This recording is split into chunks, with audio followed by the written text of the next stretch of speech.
What do you think is your superpower? Wow. Damn. When I write something, I will see the flow of the story after I write it. Meludah api di dragon the dove. So when I wrote that, I don't know the hell I'm saying. So meludah the api means like I'm spitting the fire in Malay. They dragging the dove because I thought they were dragging my piece. Because dragging the dove, so dragon because I'm spitting fire. Wow, double entendre. So double entendre. And I didn't know. You see, that's the thing. I didn't know when I wrote it. People are like, wow, how did you do that? I don't know, man. How did you come up with that riff when you play piano? How did you come up with that transition? So I'll just give it to you, right? Yeah. It's almost like intuition and subconscious. I think like we really like go way back since the times when I'm like still like super into like the hip hop realm and all that kind of thing. So like, do you only spin hip hop now, or like do you like, or okay, like your heart is definitely hip hop? Yeah, dude. Right. I mean, then when you had to expand, or like when you had to, you know, how did that feel? When you I saw like one of the podcasts you were saying that whenever a rapper releases a track, he has to give prop to the producer because at the end of the day they are not like a robot, coming up with sounds, they are like real human beings expressing their art, and then you can layer your voice on top. I thought that was like damn cool and is very missing in hip hop and that's also one of the reasons why I quote unquote like left hip hop. I didn't technically had like a stellar career in hip-hop, but I am like an open format DJ that DJs hip-hop and every other genre But then the thing is, I felt like I could have a higher chance of making a name for myself if I am more in the house, techno, music kind of direction. I see. Because that's where the producer is the highlight, right? Yeah. Rather than in hip-hop. What was your,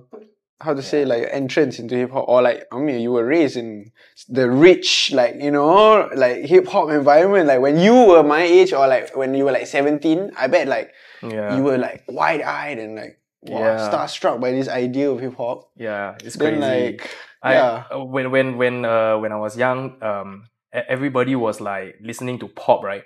I'm listening to Coolio. Oh shit. I see you when you get there. I see you. I don't want to kind of copyright. yeah. Langga only, bro. So I was like on repeat, man, Coolio. And then when I finally saw my mentor DJ Rattle perform, right? And then I'm like, wow, isn't this like a great entry into music? You can do music without learning the taoge But later down the road, I realized shit, man, that one is still essential But to start out, it's like a not so intimidating way Yeah, and then eventually, I got into like battling, and then I just love the competitive aspect of DJing But eventually, I kind of like realized that you need to make a living first before you can kind of indulge in all this kind of thing. So it's like my perspective. Do you miss it? Do you miss it? Do you miss battling? Dude.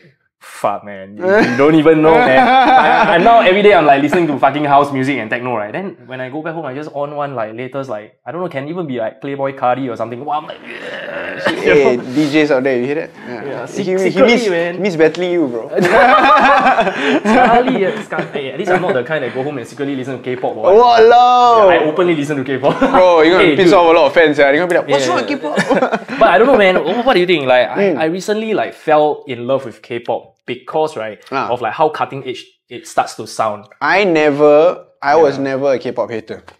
I was You're always like neutral. No, I was a fan. I was an actual fan, but I wasn't a fan of like the too bubblegum stuff, like it's too pastel, you know what I mean? Like I love Big Bang. And then I saw Big Bang because it was a craze in my school, and it was like I was a secondary school kid when the craze came. So it was everywhere. All the girls, even the guys, were just like crazy about K-pop. Then I was listening to let me listen now. Then I listened to Super Junior. Kind of dope. I like a couple of songs, but I don't know. They're just a little bit too fruity for me. I can't do it. I tried Shiny, I loved it, and then after that I was like, nah, something's still off. Then Big Bang hit. Then when I saw Big Bang, and I was like, damn, these guys are cool. These guys are like, like enter the Chris Brown realm. And like this is crazy. And then TAEYANG, and I was obsessed with TAEYANG because TAEYANG was parallel to Chris Brown, to Michael Jackson, and it's like my heroes, right? So then I went into a craze, bro. Like I'm not embarrassed to say. I used to be embarrassed to say, but last time, bro, I used to learn the choreography and stuff because I started out as a dancer, right? So then I was obsessed with Big Bang. And then because I saw that Big Bang was an opportunity for them to kind of like appreciate the flavor that like, you know, of hip hop and R&B without making it seem like they are biting it entirely and like, no, this is ours. This is like their interpretation. Yeah. So that I saw that as like a inkling of like Asian can make it. Yeah. In a sense. Yeah. You know? So that's why when K-pop came back, then I'm like, aha, now you want to like that. It's been dope. I mean, like, there's so much to be said here because when K-pop was first popularized in Singapore, right? You know, all your Xiao Mei Mei are like, you know, they're going crazy. Then I'm like, you know, it's like not that cool. But recently now, right, they are so cutting edge, the kind of genres that they infuse in their music, right? Like recently there's this Le Seraphim release, and then the instrumentation, right, is like two-step UK garage. And then New Jeans, they are adopting like Jersey Club drum and bass. Wow, it's like so forward. And I can't help but like give prop when it's due. That's the thing. Growing up is knowing that it's like, yo, you can appreciate some stuff. It's great, man. I mean, but I have to say, like, I don't listen to K-pop now. I don't. But I was so happy when Korean rap really took off. When Korean rap took off, right, I was like, dude, this is like... Okay, then it was the same time as Higher Brothers. It was the same time. It's the Asian fever, right? You see Higher Brothers when it comes to Singapore. Crazy, remember Cherry Days? Wow, dude, I must fight my way in, bro. Yeah, I was like, hey, bro, you know, get me, bro, please. Then Raja was there, right? I was like, hey, bro, please, bro, I cannot do anything, bro. Yeah, correct.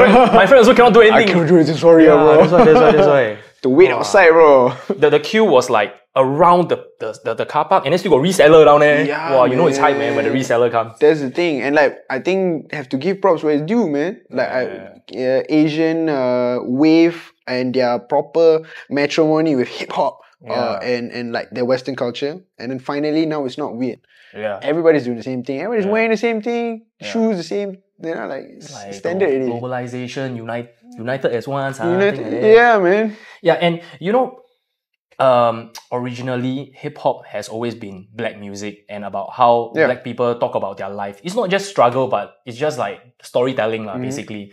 So I think K-pop and K-hip-hop has done a very good job of like making it their own. That's true. How or rather, is it very challenging for Singaporeans to kind of do the same since we are not so culture rich? Wow, interesting. Yeah, definitely. Okay, I look at Singapore a little bit like like melting pot, right? Generally the baseline, the original race, or like I guess the race that when Singapore, before it was globalized into a big economy, was Malay people, right? Because it was a little bit of Malaysia, it was extended of Malaysia and everything. Yeah. Then, you know, I feel the journey is always going back to the root. It's always like, okay, Malay people, when they're trying to make it to tell the story of Singapore, they go back to the root. So they go back to Malaysia, go back to Indonesia. Or, for example, Chinese rappers, even though they don't rap in Chinese, you see people starting to rap in Chinese, then go back to Taiwan, go back to Hong Kong, go back to China. Jaylin story. Exactly. It's always like that. And I think that's the challenge, because like everyone's trying to make it here. Everyone don't want to uproot their life here. So they want to try and make it here. But the reality is people over here, they don't really have a novelty for artists over here because it's our every podcast thing, man. Damn it. I mean, it's true. Singaporeans don't support Singapore. And it's like, and I'm sick of people saying like, oh, support local. Okay lah, yeah, sure, of course, man. Yeah lah, support local. It's about good music. Yeah, man, it's about good music. Wow, this guy just summarized our 5 podcasts. Okay, don't need to watch this one. No, it's true because it's like. Yeah, everybody said the same thing. Yeah, it's like if you want to support local, can lah, but then like you cannot fake the novelty, right? You cannot fake the aura, you know. Yeah, you cannot fake the story and the layers behind this guy. Like the fact that like everybody have to rile up people, come to the show. It doesn't feel forced. It does feel forced. Yeah. So that, I guess you're right lah. It is a challenge, but the more we show people, like when we're going back to our roots, for example, when I go to Malaysia and then they find out I'm from Singapore, then it's a novelty for them. Then after that, when I come back, then it's a novelty because I was a novelty for them. You know, like and then the critical mass. Then they all like, hey, he kind of made a noise in Malaysia. he okay lah. Yeah, I mean, he come back. Oh yeah, he's one of us. like tested and proven with the mass market. Yeah, something. He's one of us. Yeah. Exactly. It's like that, exactly. It's like that. Like how they try to say, hey, you know, Kaigo got part Singaporean. The fuck, man. Kaigo, Singapore didn't give shit to Kaigo, man. Yeah. But then the thing is, I realized that a lot of Malay Singaporean rappers, right, they prefer to go to Malaysia rather than Indonesia, right? Is it like more difficult to break into Indonesia? Okay, as far as my knowledge, I don't want to like ruffle feathers for musicians who are trying to make it. Yeah, but the thing is like, for me, generally, what my opinion, I feel like the hip hop culture in Indonesia is not as spread out and as mainstream as it is in Malaysia. Because over there, if I'm not wrong, the band culture is huge. The folk culture is huge. Oh, yeah. Isn't that dangdut? Or the ballad. Dangdut, dugem as well. Yeah. The genre is very, very different. Their lifestyle is very different. And hip-hop is actually pretty, I would say... subculture. Yeah, in that sense. But Malaysia is becoming like mainstream really. It is technically mainstream really. I mean like in the top 10, I think the past 5 years, I think like at least 3 or 4 of them are hip-hop songs. So, but then in Indonesia, I don't think it's the case. So, and also I guess cultural difference and language difference. And Malaysia is just like, I don't know, man, edgier. I think in the street culture kind of sense. Yeah. Which is why for electronic dance music, we prefer to go to Indonesia over Malaysia. Because there, the EDM is like more rising. Right. Yeah, so I think that's why. And also because, there's not a lot of Indonesian rap moguls that I am aware of. If there are, apologies. There definitely is, but like maybe not to our mainstream. Not to our mainstream knowledge, you know. Malaysia more definitely. Yeah. And then maybe we can talk a little bit about like early influences in like your dance and your music, right? How did you first like come into the arts I mean, well, started dancing.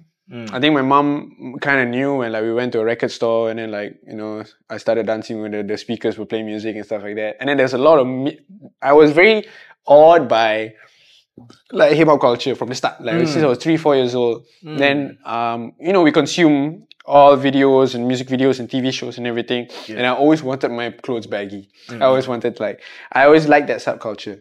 And it's because my brother always brought back like CDs and like videos and VCDs of like American and Western culture and hip hop. So I always knew, and because we were in a difficult position of our lives, like I knew that this was an escape lah. You know, like when people dance, when people sing, they're usually escaping from reality and they're all just like talking about a problem or a certain emotion. So I was like, okay, I want to dance because it feels freeing. So I did that for a very, very long time. And then after that, I started rapping when I think I started learning how to rap when I was like 12 years old. But then, all the AK-47, 7-Eleven, all the rewriting lyrics on my favorite song. Then watching 8 Mile. Then like all this, you know. But then I never wanted to be a rapper lah. I always wanted to be a singer. I wanted to be a dancer. Like kind of Neo route. A little bit. Justin Timberlake, Neo, Chris Brown. I always thought like that. Okay, that's cool, and I still love that, you know. But then I guess as I age and I grow older, and then experiences of people, stories of people, and the reality of where I live and my people, just like, wow, then hip-hop has been echoing these struggles for the longest time, right? Then when I reach an age of, in a sense, maturity for the first time, right? Like, wow, suddenly thinking process start to come really, actually, wow, I can use my platform or my voice to say something. So it started there. But then it's obviously a meld of performance art of like dancing and singing. So that's why I do both together. I saw in one podcast you were saying that the first hip-hop track you listened to was like Mad City or something. Good Kid, Mad City, no. That was the one track that I listened to that made me want to rap.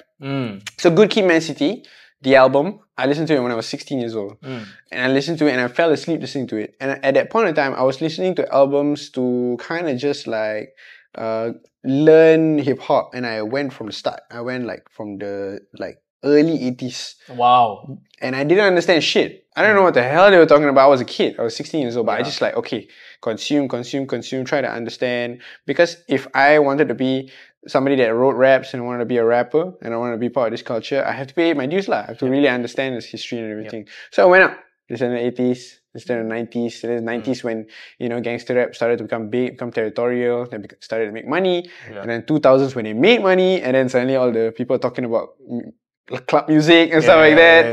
Everybody's a baller and everything. Then suddenly in 2010 they talk about struggle again and the cycle happens, etc. So then I realized that wow, it's no longer just like fight music, it's no longer just club music, it's struggle music. And like modern struggle music. And very parallel to, I mean, I wouldn't say very parallel in terms of like the violence, but I would say the financial turmoil or like, you know, microaggression of racism, very, very little. You can see, like, hey, actually, yes, I feel heard in a certain sense. I heard it at 16, Good Kid, Mad City, like album. Then I heard Out of Peer Pressure. Then he like pictured and like he painted this story about like the fact that he doesn't smoke, he doesn't do drugs, he doesn't, you know, drink, he doesn't do anything. But shit, I'm with the homies. Then he's like, you know, and then the title itself, it says The Art of Peer Pressure. And it's parallel to everybody. And I was 16 and like, you know, like, I understand how that feels. Everybody generally, I'm no sinner. But shit, I'm with the homies. Like, some of you toxic motherfuckers out here that we call friends. Like, all those 5 second motherfuckers. So when I heard that, I got inspired and I fell asleep listening to it. So I guess like it really internalized. And then it started from there. Then I wrote.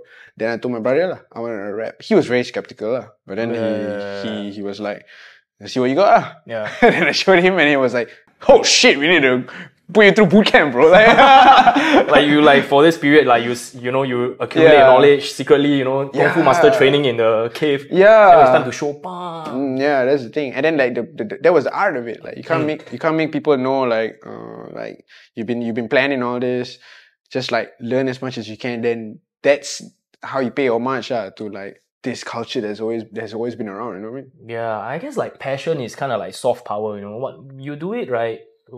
If you love it, you just do it whenever. You can be shitting, you can be behaving, but you're just constantly thinking about it, you know? Yeah, man. I was watching this video about like how Basquiat has one of the like most like impressive like artistic flows, like the fastest artistic flows. And then I was like, I've always, you know, wondered like what is the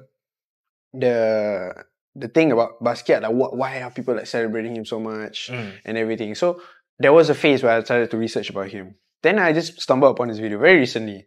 And then they mentioned like, oh, like when somebody makes art like him, he like what drives that person to continuously make that art.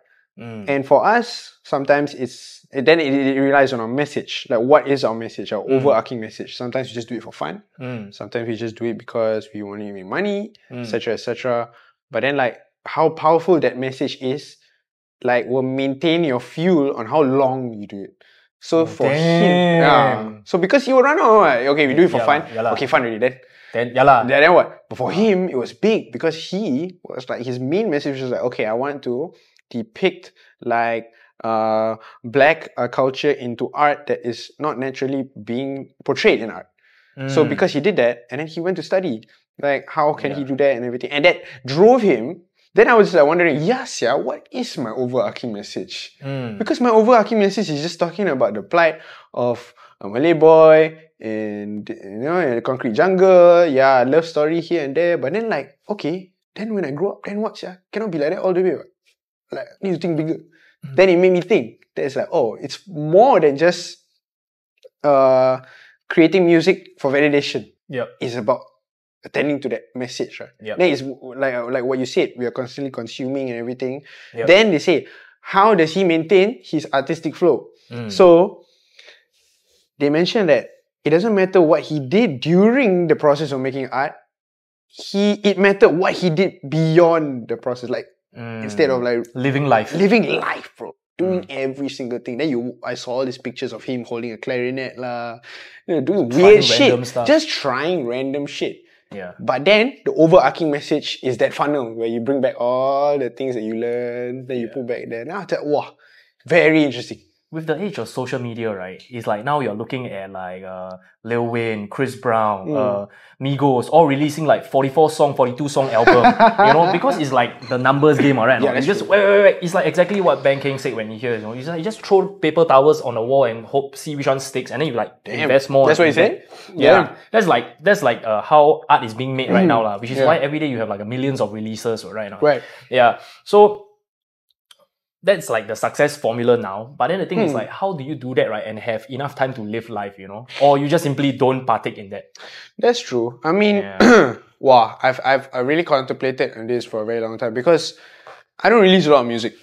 Don't really? I don't release a lot of music, and that's the truth. And then there's a lot of conversation behind like, why don't you release more music? Yeah. And like, is it because like, you know, the process requires a team, or like what is there any roadblocks, etc. And there's been many, like my relationship with success, right, was very, very interesting because it's like I'm privileged enough to have people support me. Like I have family in a house and everything. I'm very privileged to be experimental in a sense where I never saw music or creating art as a place for me to like, okay, make money.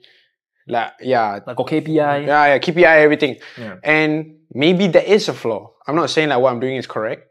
I feel like there needs to be a little bit of balance of me including that because definitely it's not just show, it's show business, right? You know what I mean? It is how it is. Man. So that's me bending my way into going back into like, okay, like y'all want a ballad, I'll make a ballad. Y'all want this. That's me bending.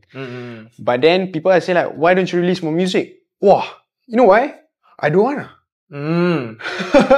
Because like no feel. Yeah, not just no feel. It's like I'm not just a rapper. I'm a brother. I'm a boyfriend. I'm a friend.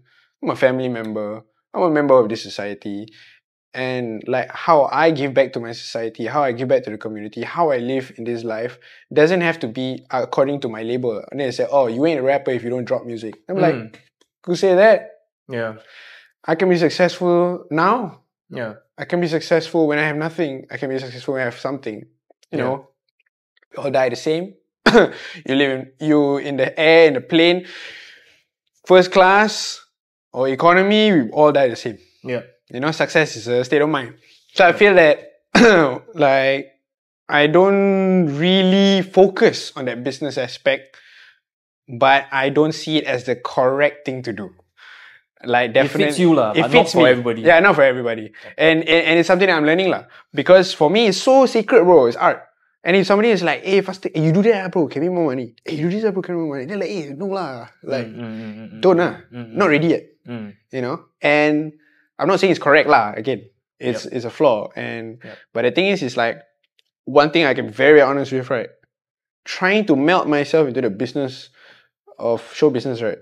Make me like, a bit like merajuk a bit, with art. Yeah. Become a chore a bit. Yeah, I listen to music. I didn't listen to music for like 8 months, bro, before. I think very recently. When? Like I think 6 months ago, for 8 months, I didn't listen to music. I don't like music at all, bro. I don't want to hear music. And you focus more on like art, dance, fashion. Art, dance, fashion, whatever it is, talking to people, networking, just like standard jobs, doing shows, all that. That's it. But then listening to music was a chore. Then the creating process, I didn't want to. Every time somebody made me create, it was easier for me to create when I was jumping on somebody else's art. Take off the pressure. Take off the pressure, put there like, I'm just here. Or you want me to pin label? Okay, I'll do. Yeah. Then it feels nice because it's like I'm contributing to something that's not mine. Yeah. Because it just feels like everyone's looking at me as like, hey, if you don't do yours right, then it's like all of us will fail. Like we believe in you, yeah.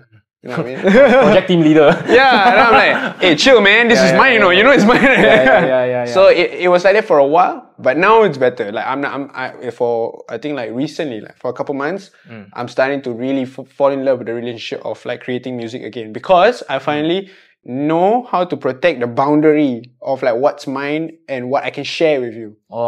That's something a lot of musicians don't know. Yeah. Because it's like they feel like, oh, I don't know how this thing, right? What do you think? Then they all like, 60-year-old guy been in the industry for so long. You need to do this, you need to do that. Oh, really? I do. Then they lose, bro. They lose themselves. Because they're like conforming, which is not wrong. Again, I say, show business, right? You need to conform and adapt to the industry. It's a balance. But then, careful what you share. Then I realized that I share too much, bro.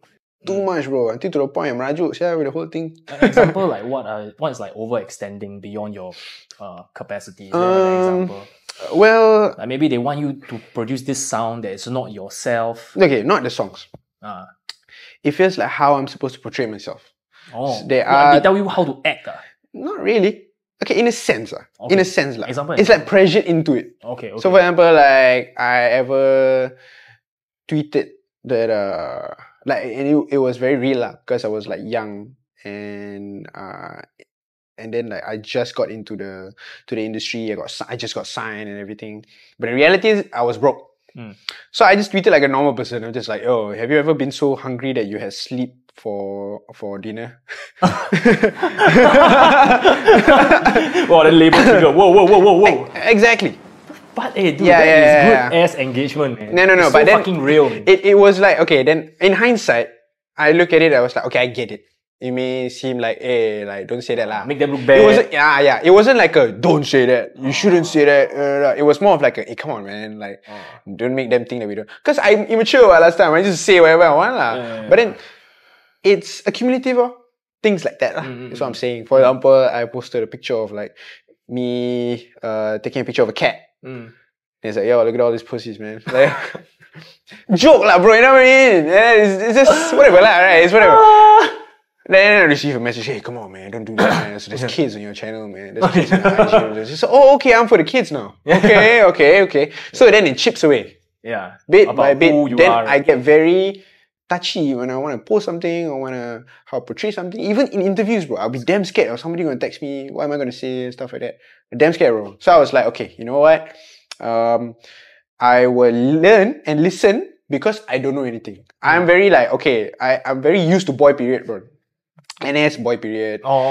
In a job boy period. Everything boy period. I don't know anything, right? So I listen. Okay lah, I listen to what you say. Give them the benefit of the doubt. Then that's me sharing. That's me extending my capacity. Then it stretched me out. It made me like, who am I actually? Then when I talk to people, like important people lah, apparently, in an event or whatever, hey Fariz, go and talk to them lah. So then I'm like, okay, I see the need to talk to them, but if there's not a genuine connection and like I don't want to force it, you know, there are people who are generally better at like knowing how to open conversations, etc., and knowing how to extend their business for them to collab. But for me, I'm just like I don't know him. I'm just hi, hello. If it works, it works. If it doesn't, it doesn't.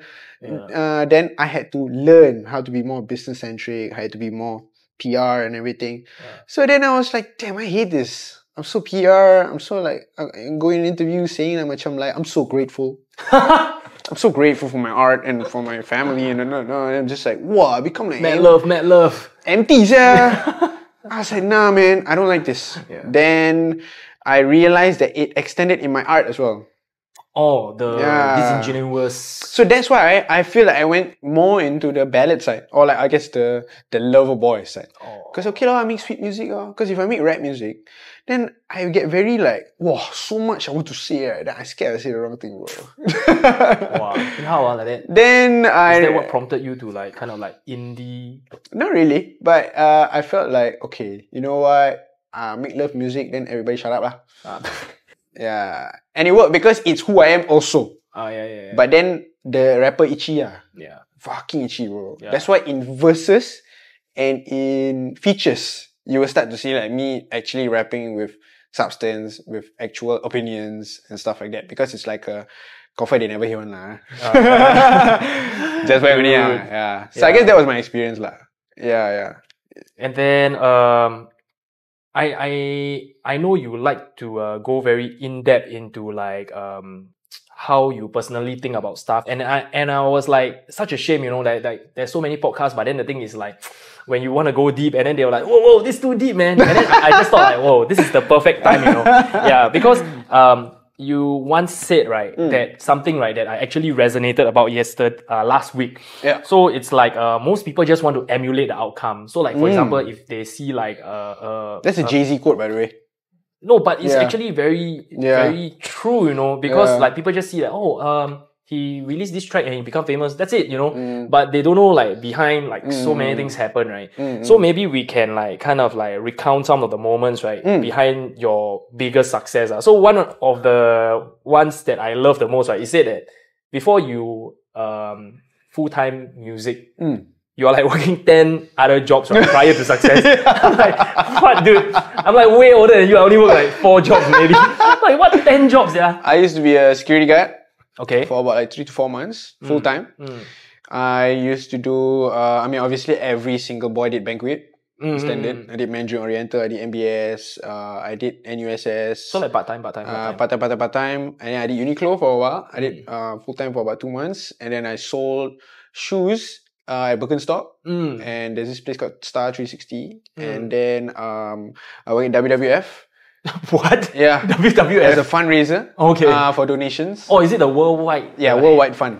Not like World Federation. That's the thing. That's the one with the panda logo. Yeah. So that was my last job. Okay. So I did a couple other things. I mean, like I did a scammer job, bro. This one I go and block the fella, bro. Fucking funny, bro. Hey, I can curse. Yeah, then bro, you beyond that already. No, I got this job because my friend, he recommended me. He was like, yo, hey bro, this one, right, you sell 3 things only. Bro, I tell you, bro, this guy only like 21 years old, but he driving Mercedes, bro. I'm like, serious, bro? Then I like young, right? I think I was like 18 or something.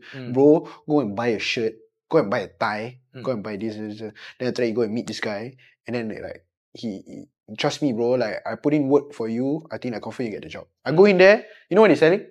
They're selling a pearl infused skincare, whitening, which is like so fucked up by the way. Like, what's wrong with dark skin? Then like, okay, then I was like, pearl infused, like, okay, this one, at that point I was like, okay, maybe I don't know technology enough. Yeah. Pearl infused skincare. And then the second one was a giant vacuum, bro. Like, you don't look like the Teletubbies one. Oh. Giant, $3,000, bro. So that company just sell random products? So 3 products.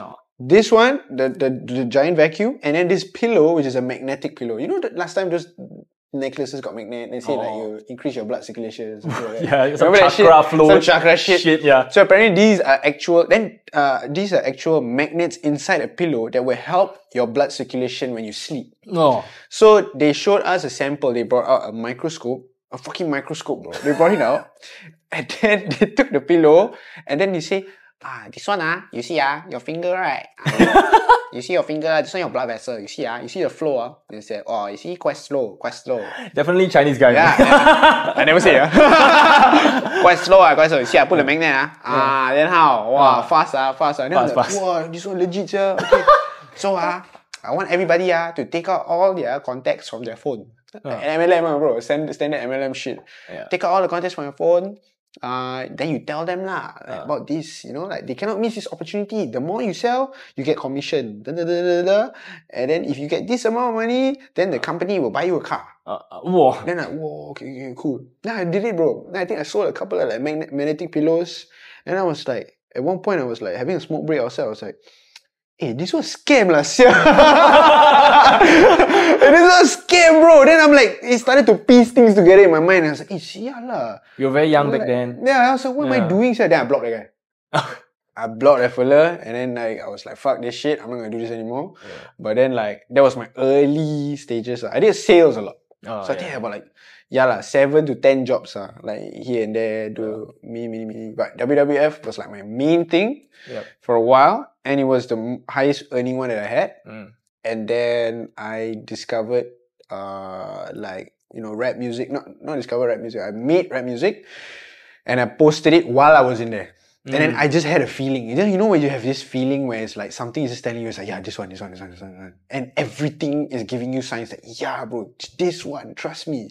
And examples like what signs? Like, you've been obsessed about hip hop for a while already. Yeah. So I guess like, I don't know, synchronicities bro. And like last time I used to be mad skeptical, bro, in terms of these kind of things, bro. But then like it's just so convenient for the fact that it's like the union of me and Raja, right?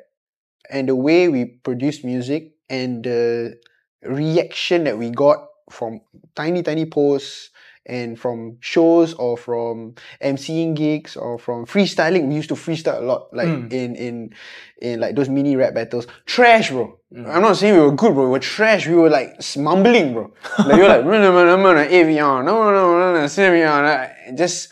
we just wanted to be in the scene. Then we just slowly got better and better and better.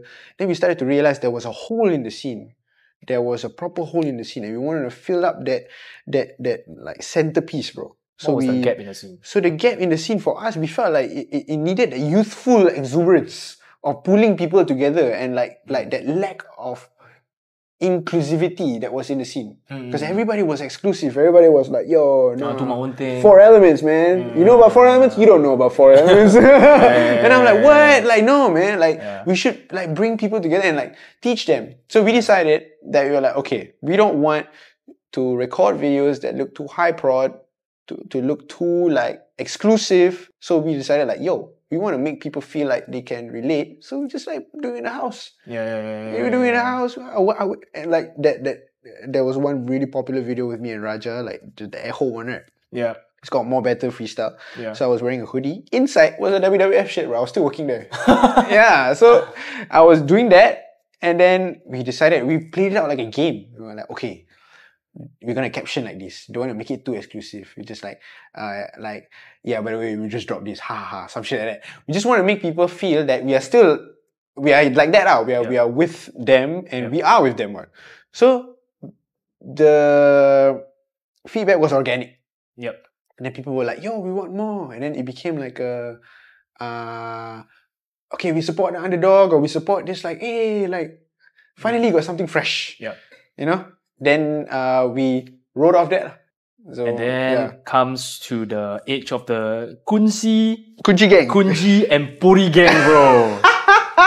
Dude. Kunci gang, yeah, still got the harvest skin, right? Yeah, Kunci gang. So your three of you have individual versions of the Gucci gang so that was covers, right? That was Fuzz's idea. Yeah. So Fuzz is a mastermind behind a lot of our basically he was our mentor, main mentor for a while, because he's been in the battle rap scene. He's been in the scene for so long. Yep. And he basically told me specifically what I needed to do, or what skills I needed to have, because it's a territorial game and you're going to be tested. Yep.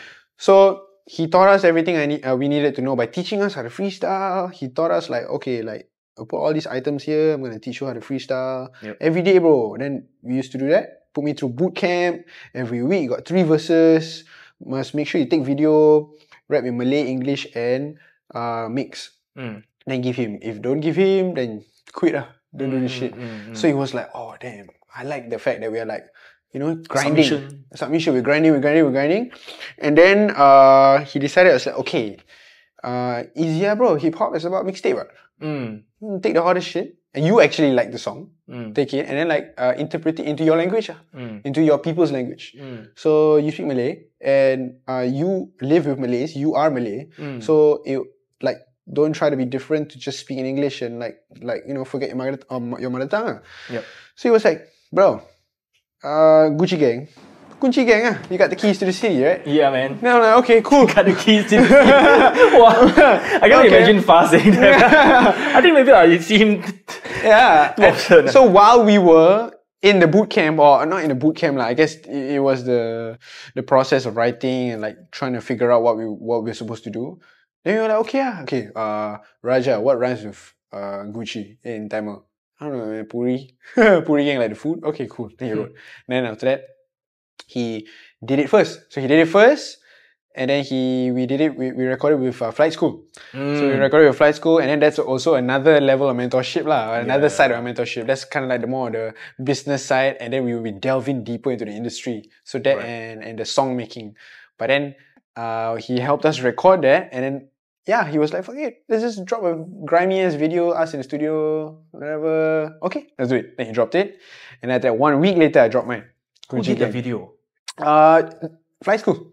He filmed the video and he edited everything. Yeah, in front of us. He was right there. He even captioned it and everything. Yeah, so shout out to Flight School. He did that. And then, we posted it. on all platforms, and it's funny because there's this guy on YouTube who has our videos, but we don't know who he is, and then he's getting like hundreds and thousands of views. He reposts No, he literally took it, bro. Like he took the video and he reposted it on his channel, but then it's not our channel. But then we were like, should we do anything? I mean, good exposure. That's like whatever lah. Let's go. Is your face there? Yeah, exactly. That's funny, man. But what was the secret behind that blow up, dude? When I first saw that, I was like, oh shit! You know, it's like whoa. That, you know, bro, that one God given lah, bro. I mean, like that one is not like a master plan.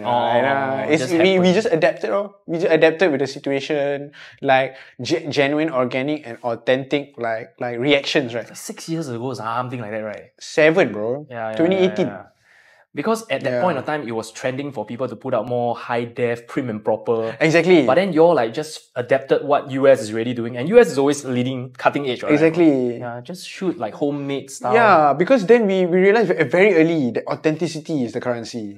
Authenticity is the best currency because it's like it's not about like how nice your suit is or whatever, bro. It can be an empty vessel, bro. Yeah. It's just like if that guy real that guy can be like driving a Lamborghini but wear slipper, bro. Like standard, like we should know, right? At this age already. Content creation, right? Some people just like to make sensational content just to get the views, right? But I realized that right now in this current time and age, right, all you have to do is speak the truth. Wow, mind blowing already, bro. Exactly. Speak the truth so difficult already. And then I don't understand why it's so like, wow, like how did you get that many views? What's the secret behind that? And I'm like, bro, like you know, bro, like you know the secret. Actually, just speak the truth, and then if the truth is juicy enough, people will like, okay, I love this shit.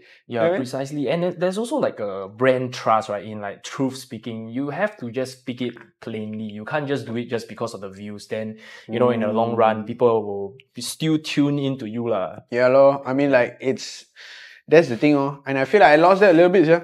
Like in terms of my connection with like the people that listen to me, is because I industrialized myself a little bit too much. Then I lost that like touch, you know, like those mini things where I tweeted like, you know, like I'm so hungry, I could have sleep for dinner or whatever. Those are the authentic moments that are increasingly and accumulatively making people like root for you. Yeah, because they feel like, hey, like okay lah, like this fella is funny together with us. Because the more and more we reduce that. Gone already. Even if you look at like comedians, right, multi-millionaire comedians, they are like constantly trying to like feel like they are one with the people. Yeah. Because if they start viewing you as a multi-millionaire, right, suddenly your joke's not funny. Yeah, like I think, I mean, this is purely from a consumer. I know how comedians are very protective about their art, like AKA my brother. But me, in my opinion, I'm just saying like, okay, like maybe it's happened to Kevin Hart. Yeah. For example, Kevin Hart, where he did the COVID special, and then he did it at his house, and he was talking about how like when I'm famous, things are different, and then I saw like, wow, not funny, yeah. Then it's like so sad because it's like I love Kevin Hart, and then he like believed this hype for a brief moment lah. I think now he probably matured and he got to a point where he can connect to his fans more. But at that moment, I was like, pure perfect example of somebody like too famous, too exclusive really. Then like don't know how to relate. His jokes become like about rich people jokes really. Like it's not funny really.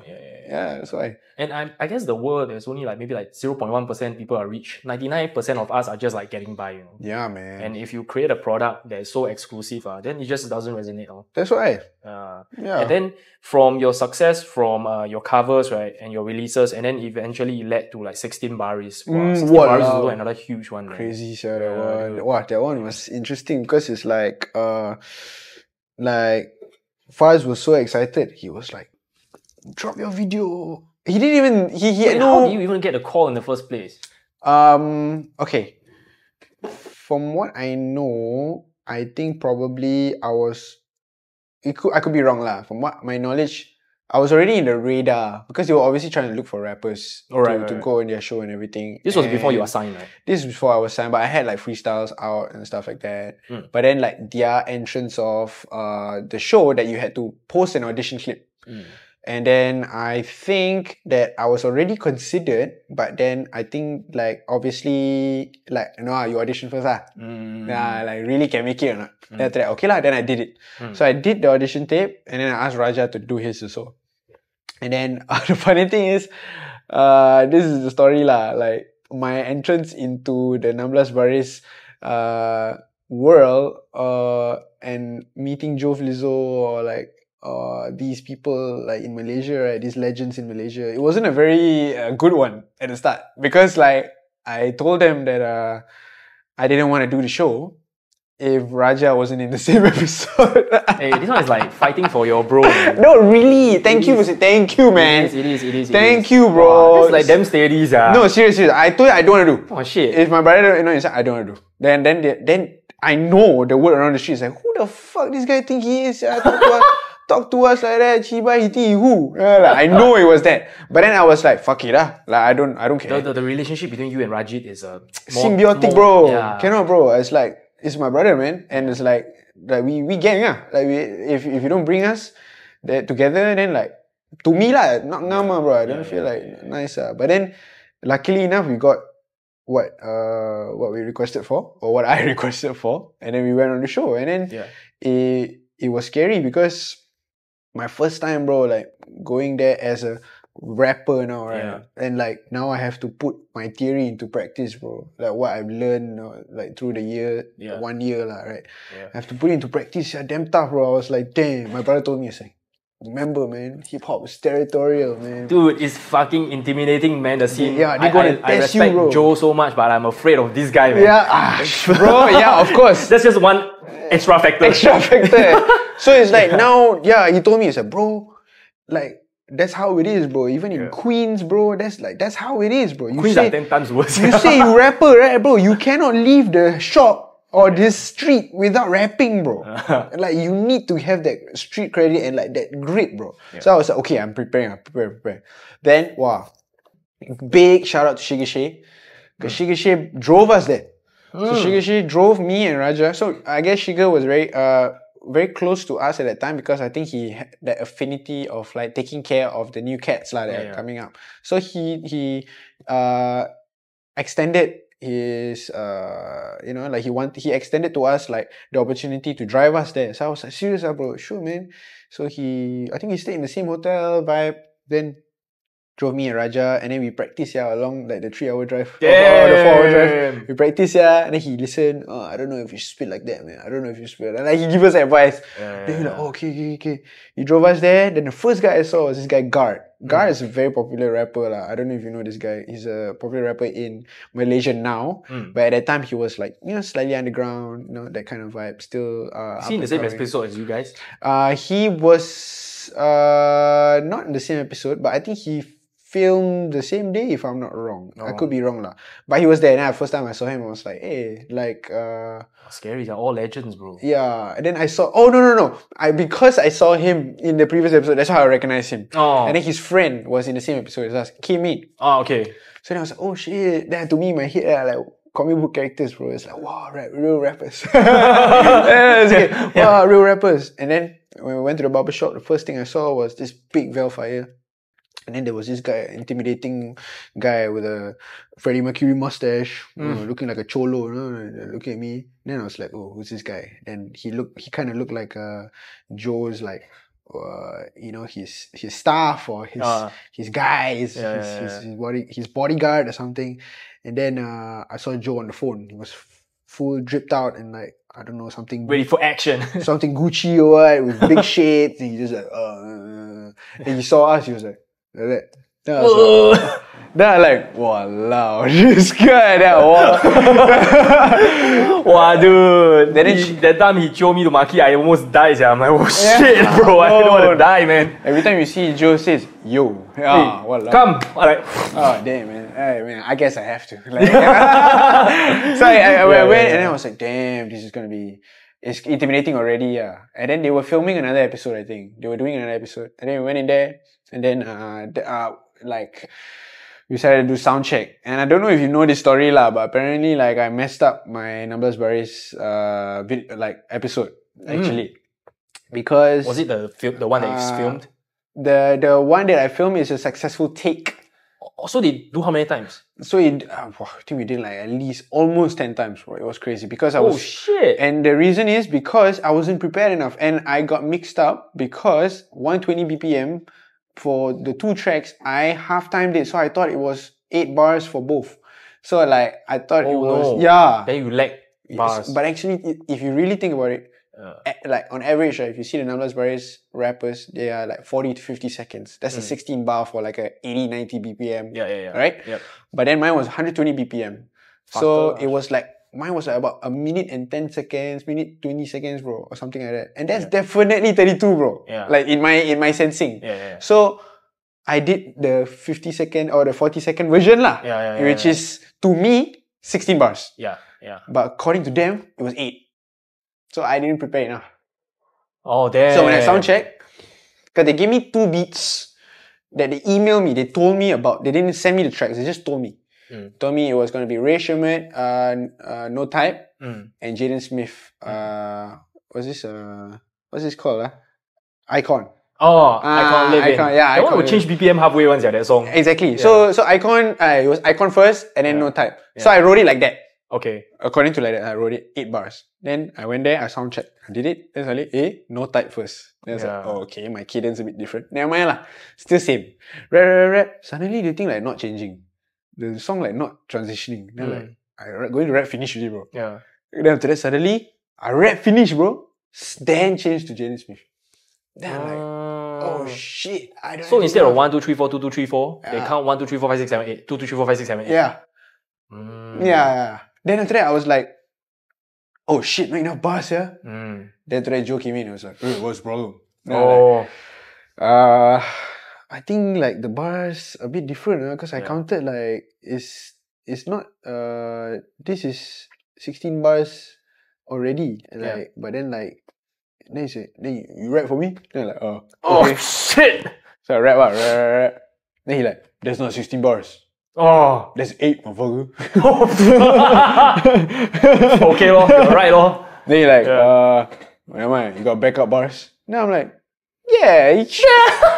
Man, what are you talking about? Of course. Then I talked to my brother. My brother was like, they gonna test you. They gonna test you? They gonna test you, bro. Like, they gonna test you. Then remember the boot camp. Then I pulled out all the verses that we wrote. I just like, yeah, man, I got it. And I just looked at my phone for like about 5-10 minutes. Look, I just, you know what I did? I literally took like pieces of different verses together and created. And you still memorize. And not bad, lah. But then like it took me that amount of takes lah. That's why it took me so long because I always messed up the last part. Wait, so the other 3 people okay? So the other 3 people okay.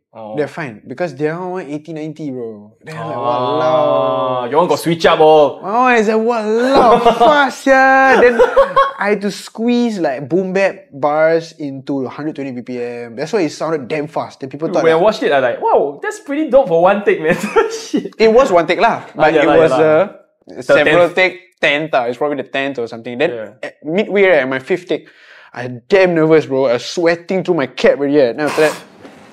And this was after you were telling them, hey, if you're not being my friend, I'm not coming. Oh shit! You remember, then you know Eddie, no? Eddie from Mother Poker, the tattoo guy. Oh, I don't know. So this guy, he used to be with the guy that filmed the what production that filmed that place. Okay. Rocket Fuel. Presented by Rocket Fuel. Presented by Rocket Fuel. So he was damn nice, bro. He was just like, Fariz, come on, step outside. Then he like, it's gonna be okay, man. Then like, then I step outside, bro. Then he like, I have a cigarette, drink a bit of water. And then he like, bro, chill first, bro. Take 5 minutes, come back in. You can do it, man. You can do it. Wow. Then I felt like a bitch, bro. I felt like a baby, bro. I felt they're like, hey, what am I doing? I think that's worse than like Joe going to scold you. Exactly. Yeah. Then I went back in. I did it. Then the second last take, I did it nicely. Then I go and celebrate last year. I'm gonna be like, yeah. Yeah. Then after that, then they were like, cut. Then I said, why? Bro, you're supposed to pass the mic, bro. Oh, yeah. You're not the last guy. To the next guy. Alamak, to do again. Malu, bro. Then I did it again. And then Joe was introducing everybody 10 times. Yeah. Oh, fuck, man. Yeah, bro. Oh, my God. Yeah. But then you could tell that Joe was rooting lah for because that's dope, man. He was genuinely like, okay, you know what, like you could tell by his emotions. I read it and you could tell like he like, okay, like come on man, get it right. Like, you can do it. Then finish already. It was such a blur that I don't even remember whether I did it correct or not. So then after that, Raja had to go back to Singapore alone. So I was hanging out with Shigga and Joe alone. And then it was my first time in KL. I just like had to like act right and everything right. Then we went to the club, and then I was just like alone. I was just like sitting at the couch, and then Joe was like, you know, talking to his friends. He had guests, you know, from Taiwan or Hong Kong. I think Hong Kong. Yeah. Taiwan, sorry. Then I hang out, and then he came up to me, loud music. Then he was like, what? Hey kid, if you ain't hungry for 20 years, don't even do this shit. Then he walk away. Then I like, what? What does that even mean, man? Then like I was like, what? I had to process, you know. And I still remember that. And I think, right, that's why he talks like that. Because it's impactful and it makes you remember, you know what I mean? It's the one-liner king, man. And it makes sense. Now I'm like 6 years, at least I'm going to be 7 like years as a professional artist, right? Yeah. I get it, yeah, bro. It's like, if you're not hungry, bro, cannot. That's why I say, like, if your overarching message it's not strong, that fuel, you run on, bro. Not hungry anymore. Yeah. Rabak on. But after 5 years, then you make money, then what's next? Exactly. And then I hung out with him. What, this is another time you hang out with him? Same time. Also, okay. Another place. Okay. We had a rooftop of this place, whatever. We could see the Twin Towers. It was like cinematic for me. I was like, damn. That was a long ass KL trip, man. I was like, wow, Joe Flizzo, Shigga Shay. Oh, damn. I'm just like, okay, I maintain. maintain. So, yeah. Then he looked at me. Because he didn't talk to me the whole night. He talked to me. He was like, so, how did you think you did? Then I like, and then I stupid, bro. This is why I knew that, like, sometimes you need to, like, movie a bit lah. Sell yourself. You need to movie a bit. You cannot, like, too real. Like in terms of, like, too break character, break fourth wall. So I'm like, I broke fourth wall, bro. I was like, oh, honestly, I don't know, man. Like, Rabas, like, honestly. Wow, bro, like, honestly, man, like, I thought they was gonna be the yeah, bro, yeah, Pacino, bro. Then he was like, hey, you did what you gotta do. Yeah, you say. And then I was like, oh shit. I was like, you're not giving me anything. Yeah. Do you think it's good or not? Yeah. Then I didn't think about it, and I was like, okay lah. I think like he had to be like that, or not, it'll get to my head, or like I need to deserve that feeling of celebration, etc.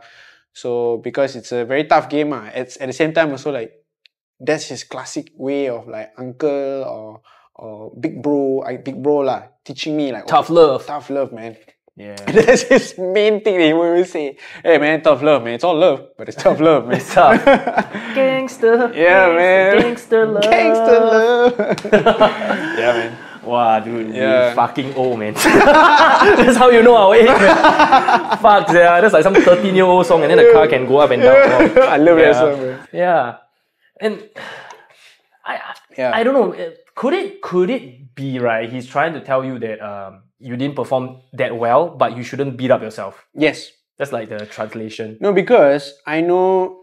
I mean, if I was in his shoes, definitely I would feel like, damn, these rappers are too pacified. At that time, like the too pacified. Like too example. Like privilege. Oh, okay. And last time it used to be like easy, like, oh, you fuck up, smelly, fuck off. Oh, like no second chance. No second chance, very brutal, very hip hop, bro. No room for growth, lah. Yeah, and it like I mean that's how I'm guessing it was, like, especially, you know, maybe you can draw in parallels with the dance scene, you know what I mean? Like if you get smoked, get out, bro. Wow, cannot smoke, yeah. You cannot smoke, get out, bro. Yeah. Like smelly, bro. Like fuck off. Then it's not. It should apply the same. Because you are. It's not like it's okay, you can do it. It's not like that, bro. Yeah. So, but maybe because he was really trying to like understand lah. Yeah. He was fighting the fucking these rappers, man. Yeah. You know, because what I had to do is I never had a chance. You know, like if somebody did that to me, I never. But that's had a great, chance. man. He's fighting the negativity from his you own can tell. ancestors. Now when I'm looking back, you can tell. Yeah. You can tell. So that you were right lah. He probably like you didn't do well lah, but like you managed to pull through. So don't beat up yourself. Yeah. That's what he was trying to say by like you did what you had to do. Level up next time, Yeah, man. Yeah. And then from 16 Baris to like getting signed to a record label, what was like that process like? Was it because of 16 Baris that you got the recognition? Well, I mean, I was with MO3 Records with Flight School. That's with his Raja. own indie label. So that was our indie label. Basically just based around Malaysia and Singapore. I think Raja didn't find India yet. Didn't have a connect for India yet. So he was also pushing the grain of being a Tamil rapper who was like popping in Malaysia, which is unprecedented actually. It was like strange actually. Like, wow, okay. Like nobody understands what he's saying, but he's popular there. So we did that for a while, and then I guess 16 Baris probably like Flight School already had a connect with Joe and like the people over there at Sony Cartel at that time. Right. So that was Joe Flizzo's like record label, and then they had a deal to do a joint venture. Yep. So they did MO3 Cartel. So sub-label of a sub-label. Yes. Alright. So they wanted to join forces, Singapore, Malaysia. Right. Like old school lah, bro. Like hip hop in Singapore and Malaysia. Yep. So I guess that's what they did. Yep. And then we had the opportunity to go up to Malaysia and do a bunch of shows, meet a lot of these people. Like thanks to the Cartel, like we made so many friends, made so many connects, did so many shows because of that. So like that's when we released Mustafa, Apasia. Wow, those were the huge bangers, Masa, man. and everything. Then that was the wave. Then when the 16 Baris concert happened, that was, we could see the actual craze like of hip hop coming back because they broke the door, bro. The first concert it was held at the B at the Publica, and then it was the first time we were recognized by fans, and it got to our heads, I'm not gonna lie. And it got to my head, definitely. Because I was just like, oh. How many people? It's like 10,000 people or something, right? Not 10,000 lah, maybe about not 4. 3 for that small place, a lot lah. 3 to 4K something. It's a lot already, bro. Wow, It's a lot. Bigger than Zouk main room, man. Yeah lah, I think about 3. Wow, damn. Then it was 3 because it was spilling out already. It was the mall, so it was spilling out. So you could tell, like in that place itself, it only can hold about like few hundred already, bro. Yeah. But because outside, right, everybody was like just like wanting to see all the rappers that were in there because they invited the 16 Baris rappers to come. Yeah. So they like the cop cars, they blocked the cop cars all, bro. Whoa. Rabba, bro, it's like proper riot. Real bro. NYC shit, man. Yeah. And then when we walked out from the car park, like me, Sharia, Flight School, Raja, 4 of us, we were just going to the B, right? Yeah. Walking, and then Raja had pink hair at that time. So then people were like starting to notice, just like, hey, this one, just like, oh shit, I feel a bit awkward, right? Then suddenly, more and more. Fariz Jabba, hey, what's up, man? Then suddenly it got to a point where they started pulling our shirts, bro. It's like, oh shit, then we run. So we run. Then we saw a manager, the Malaysian manager at the time. She saw us and then she saw us getting raided, right? Then she like yelled at us like, come here now! Like zombie apocalypse, bro. Wow, I have the same experience with Tosh at Skate, bro. All the Xiaomei army just... That's the thing. Let's go, move! Yeah. Then I turned around because somebody called my name. So I turned around. I said, Fariz, turn. Then literally I saw a horde running at me, bro. I was like, I run. And then we all go back inside. Back inside. And then there was the same concert. I had a proper, not panic attack, but like breathlessness. It wasn't an anxiety attack. It was more of like, I cannot breathe. Because literally, in concert, like, how like people all go out and they carry that. Like that, bro. Because I cannot breathe. It was too much. Wow. Then they closed the door because they like, too full already. Then there's a glass door. They break the glass door, bro. Wow. And they all rush inside. So ticketing, no ticket, no problem. All just go inside. Hip hop, all go inside. It was crazy, bro. It was wild. Yeah. But that was like our first experience of like understanding what scale it was. Not normal, bro, that feeling. Is 16 Baris festivals like a yearly affair, something like that? I think they probably... Okay, I know they had 2. I'm not sure if they had a 3rd concert. The second one was the big one. They had it in a... So you are the first one? We were... So the concert, many rappers lah. So we were in that first one and also the second one. All in the same year? No, another year. Oh. Yeah. Well, then the second one is the big one. Giant. That was like maybe... Then this one break what? 6,000. First one already break the glass door. Yeah, this one... second one. I guess... Sona broke his leg. What the fuck? Yeah, because I remember he slipped. And I'm not sure if he dislocated or he... Yeah, I know he posts on social media, got one time he got injury. I didn't know it was like too hyped. Because he was so hyped and then he dropped and he fell. Wow, shit. Yeah. Ouch. Crazy. That was the biggest one. Yeah. Then from there, you got the record label deal. What was it? The major record label, you were just MO3 all the way, right? So MO3 Cartel, and then went to Sony, and then... you went up to the main label. So I guess like Cartel was already Sony, right? So I guess when MO3 went to Cartel, it was Sony lah. Yeah. So Sony took care of us, basically. Yeah. So then we did that for about 2 years. And then Def Jam opened. Def Jam is it 2019? It's not even part of Sony, right? Def Jam. Universal, right? Yeah. So we jumped over. Joe jumped over to Def Jam. Yes. Because he was the Asian president or something like that. For Def Jam, is it? Yeah. Okay, for now, I'm not sure his position, but I'm sure it was executive management, higher management. Yeah. And I'm pretty sure he was some director role. Yeah. And I think he is the managing director of Def Jam Southeast Asia. Yeah. And so that's where... And honestly, bro, he extended like quite a lot of experiences to us because it's like we got to meet rappers from Thailand. I've never gotten to meet any rappers from Thailand, from Philippines, from Indo, like Area Nayaka and everything. And then like, it was interesting because every time we had a Def Jam meetup, it was literally just like a summit, like Olympic summit. I mean, all these international rappers, it was cool. Recently, I heard Bike, and then I saw, as in like, I've been a huge fan of that song, my trick transition and everything. DJ Budak Baik. Man, I was like looping that shit, and then after that, I would transition to Go DJ, that's my DJ. Oh man, those were the days, man. Okay, that's not the point, okay?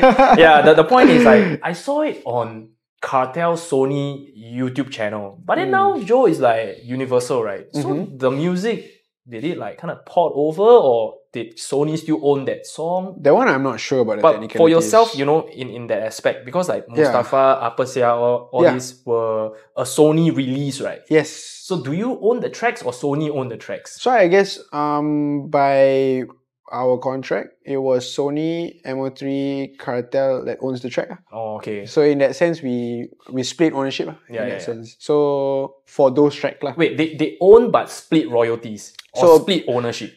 In terms, I think because it was a joint venture, from what I know, it was split. In terms of like the masters. Like master split. Wow, that's quite cool. I think it was like that, right. If I'm not wrong, because that was the deal, because if it was a joint venture, technically partner, 50-50. Right. So the song we have to share, Right. I think that's how it is. Yeah, because most major label is like I own the song, but I split royalties. Not so. It could be. Yeah. From what I know, it could be like that. Yeah. I hope it's not sensitive. No, because I think this is like very relevant for a lot of our viewers, because a lot of our viewers are like producers.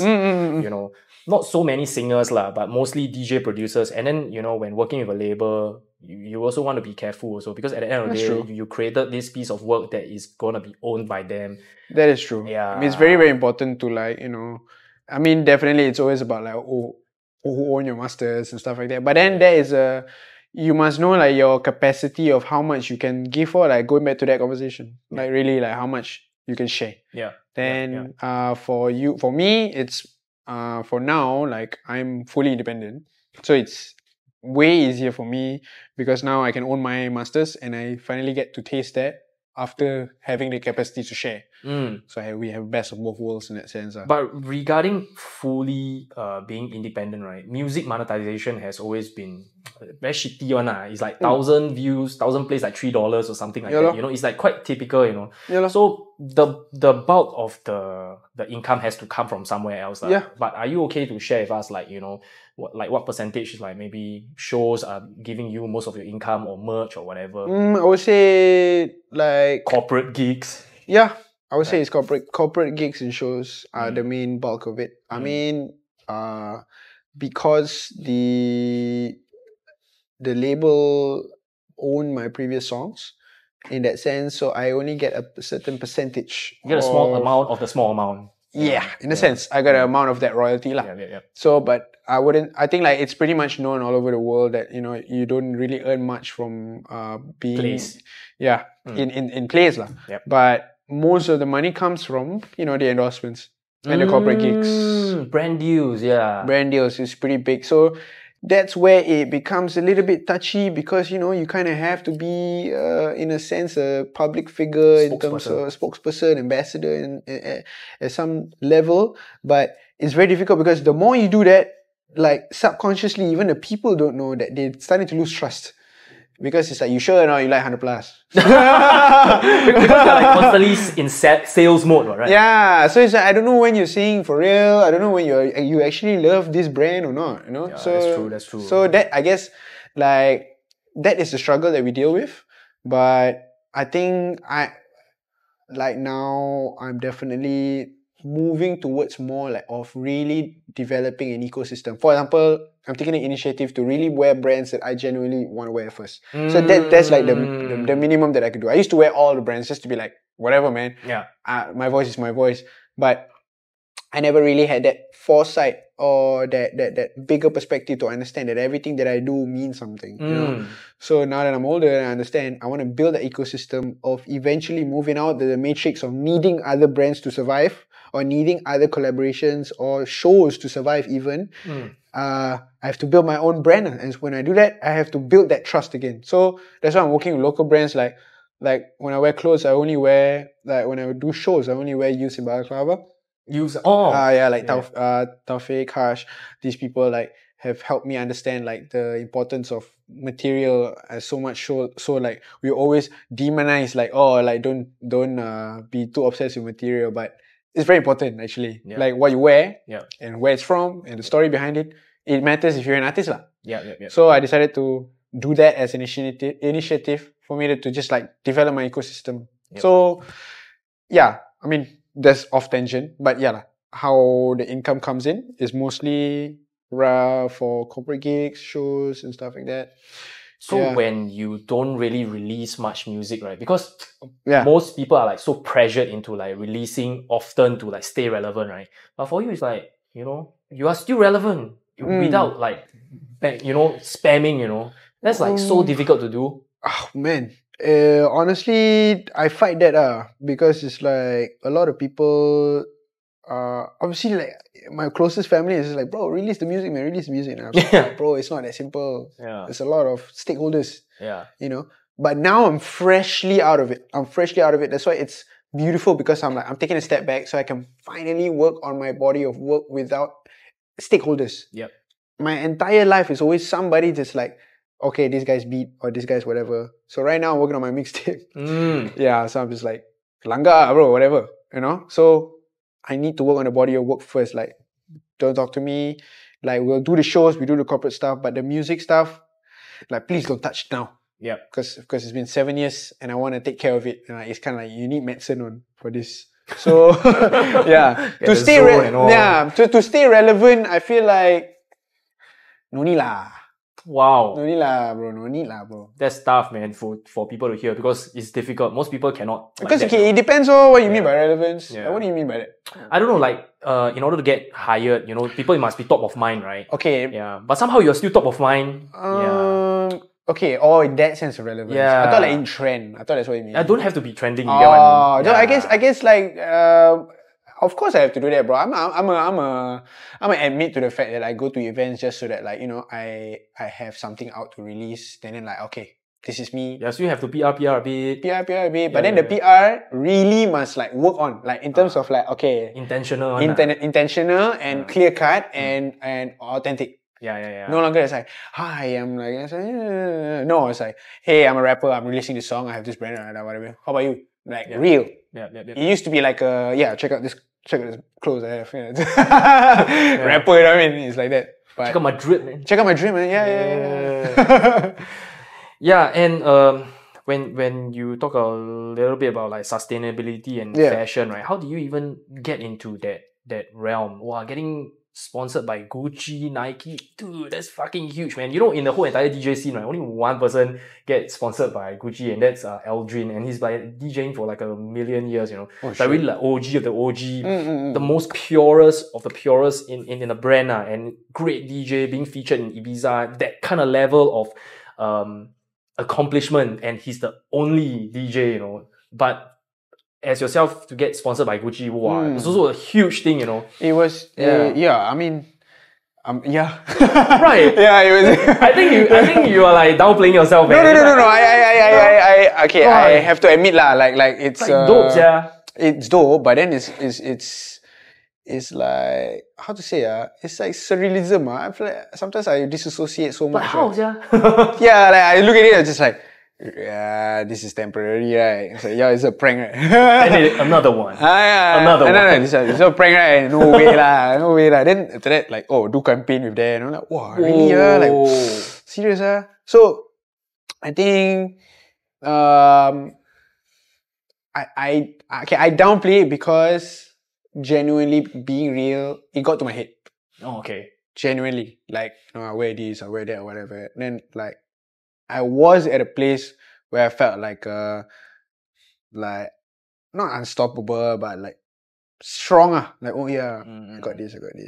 And then I may play humble, but actually I think like, but you don't have your internal demons. Yeah, exactly. And then like, because it's in the raps, bro. Oh, right. And like rappers cannot lie, bro. Like, they say in their raps, bro. Like, yeah, I got this Gucci, I got this whatever. You guys also think you're better than everyone, bro. Yeah, like in that sense, lah. Yeah. And it's almost because I feel like I gotta do that as a rapper because that's like my defense mechanism. Because it's a sport, like somebody's gonna check you. It's like, I say, hey, what you got, man? You got these shoes? Like, yeah, I got this, man. What you got? Defense mechanism. So I became that, and I feel disgusted with myself. So that's why when people say like, wow, you must be great wearing Gucci, and I'm just like, yeah, shit. Yeah, sure, man. Yeah, let's talk about something else. Yeah. But the story behind it though, like, how did it get to that point? Is also like through the record label or through the music? I guess it was genuine. I mean, like, I give a lot of credit to I don't know if she wants to be named, but I'll just name her because I'm giving credit. Yaniz. So Yaniz is like the manager of Sony Cartel last time, but now manager in Def Jam. So when I stepped into Yaniz, Joe Flizzo manager. Yeah, Joe Flizzo's manager. Oh, yeah. So when I stepped into the game, their first thing was like, we have to get these boys a shoe deal. Rappers get shoe deals. You gotta get them the shoe deals. The moment they get the shoe deals, the floodgates will open. Yeah, you cannot just sound the part, you must look the part also. Exactly. So they got me to the Adidas like corporate meeting because Raja was about to get his Adidas deal. Damn. So it wasn't really a deal; it was a handshake. It was like, friendship and stuff like that. Right. Like we came in and then like I remember like I don't like Adidas, I like Nike because I'm kind of friends, or I'm a catalyst of Nike now. Checks over stripes. Exactly. And then I was in there and then Yaniz was like looking over at me and was like, by the way, you next, huh? Oh. Then I'm like, oh, I don't know how to tell you. Sit well with you. I don't know how to tell you, Yaniz, but I kind of don't like Adidas. Checks over stripes, that's what I like, man. She was like, what? Why never tell me? They said, what do you mean? Oh shit, kena already, yeah. Why never tell me? This podcast is a bit too real. No, but it's okay. I think it's a funny thing. And then she's like, but now with Nike? Then she's like, what do you want? Like, I don't know. I don't know. Maybe Nike. You know how hard it is to get Nike? So she went out of her way to talk to the regional or the head of Nike, of Asia, I think. And put in a good word for me, bro. So when I released Apasia, the morning I released Apasia, I woke up and she was like, good morning, I just got you Nike. Damn. So thank you to Yaniz. Crazy, yeah. Thank you to Yaniz for helping me have that collaboration. Because wait, so Rajit's still with Adidas? So I feel that I don't think it's that one I'm not really sure because I know he's wearing other brands and stuff. So maybe he's staying over already, we don't know also lah. Not sure, bro. But honestly, you are all the way day one Nike. Day one, yep. Nike for 7 years already now. Damn! Yeah, since 2018. Now it's 2018. And Nike is quite active in Singapore, man.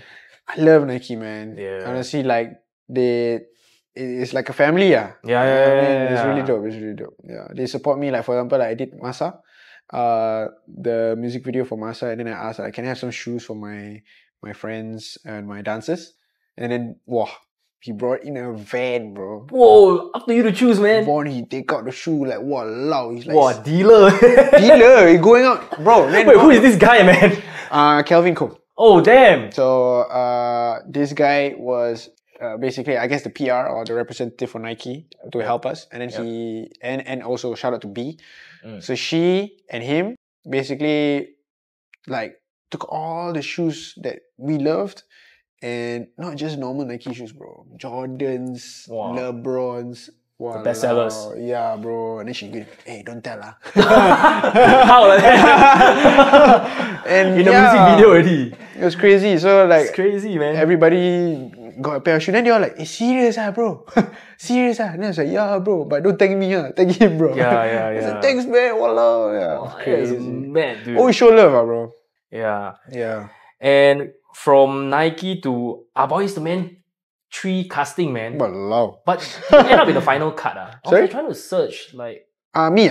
I am, but then like, because I was such a secondary or even tertiary character that I wasn't very prominent. So I think I only had like 2-3 lines. Yeah. And then I looked very different because of probably my hair or like, I was super It was skinny. a naval diver. Yeah, I was 17, bro. Yeah. That's how I met Raja. Alright, so after that, you created this like very close bond, and then from there followed that Gucci Gang covers. And Yeah. That's we bonded because like it was like really divine union, bro. Because he like Biggie, I like Park. He like who's this Dr. Dre. But then like what's the opposite of Dr. Dre? I forgot already. Man, a West Coast East Coast battle, man. Yeah, right. Yeah. No. He like P Diddy. I like Dre, but it's not really the PDD. It's not a good equivalent because they're not. P Diddy is not that level of producer. But we just saw many like equivalents. We saw like best of both worlds, and then we melded our worlds together because I showed him like my taste of hip hop. Right. He showed me his taste of hip hop, and then he was already rapping, but then he was doing cover songs on SoundCloud. And then I told him, I was like, bro, why are you covering? Rap your own shit. He's singing. He's rapping. Oh, rapping. Yeah, I don't know what he was doing lah. And then, I know it's probably embarrassing. Sorry, Raja, I'm saying this. Yeah, you probably deleted it already. But then I told you, I was like, yo, I need a jogging partner. Yep. I need to train with somebody. Yep. I need to learn with somebody. So at home, he will come over to my house like after training, bro. After the filming or whatever. Then we will write raps. He's like full-time actor or something, right? He was. Right, for 9 years. He was acting since he was 13 years old. Yeah. And then when he got this role, he was actually called for this role. I just casted for it because I wanted to be in the BDS scene. Yep. I was okay to be a lighting guy. I just wanted to... Actually, I wanted to make music videos. That was my dream as a kid. If I wasn't in the music video. Gibson Hazard.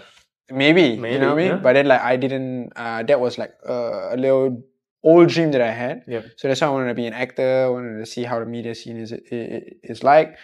And that's why I met Raja. Yeah, Boys to Men 3. And when you are saying that you are indie, right? But right now there is this label called Samabloc. So are you part of this? Like, so could they name you like a co-founder or something? Oh yeah. So we are basically Samabloc started when like we decided we wanted to like band together and like do it by ourselves in a sense, because I think we took a lot of us to I guess we don't have the capacity to not say collaborate, but in a sense where we want to build our own home lah. And we wanted to do things and we wanted to expand our ecosystem, like we said, right? It's like post-Universal days, right? In a sense, yeah. So after Universal, we decided to do this, and then for now, the way we are operating is that Samabloc will now is the name of the house, is the name of the studio. So now we are paying homage to the house that we have developed, and each of us will individually be working by ourselves. So our collective, in a sense. Okay. But when you put out something, everybody support lah. Yeah. So you still get a collective power.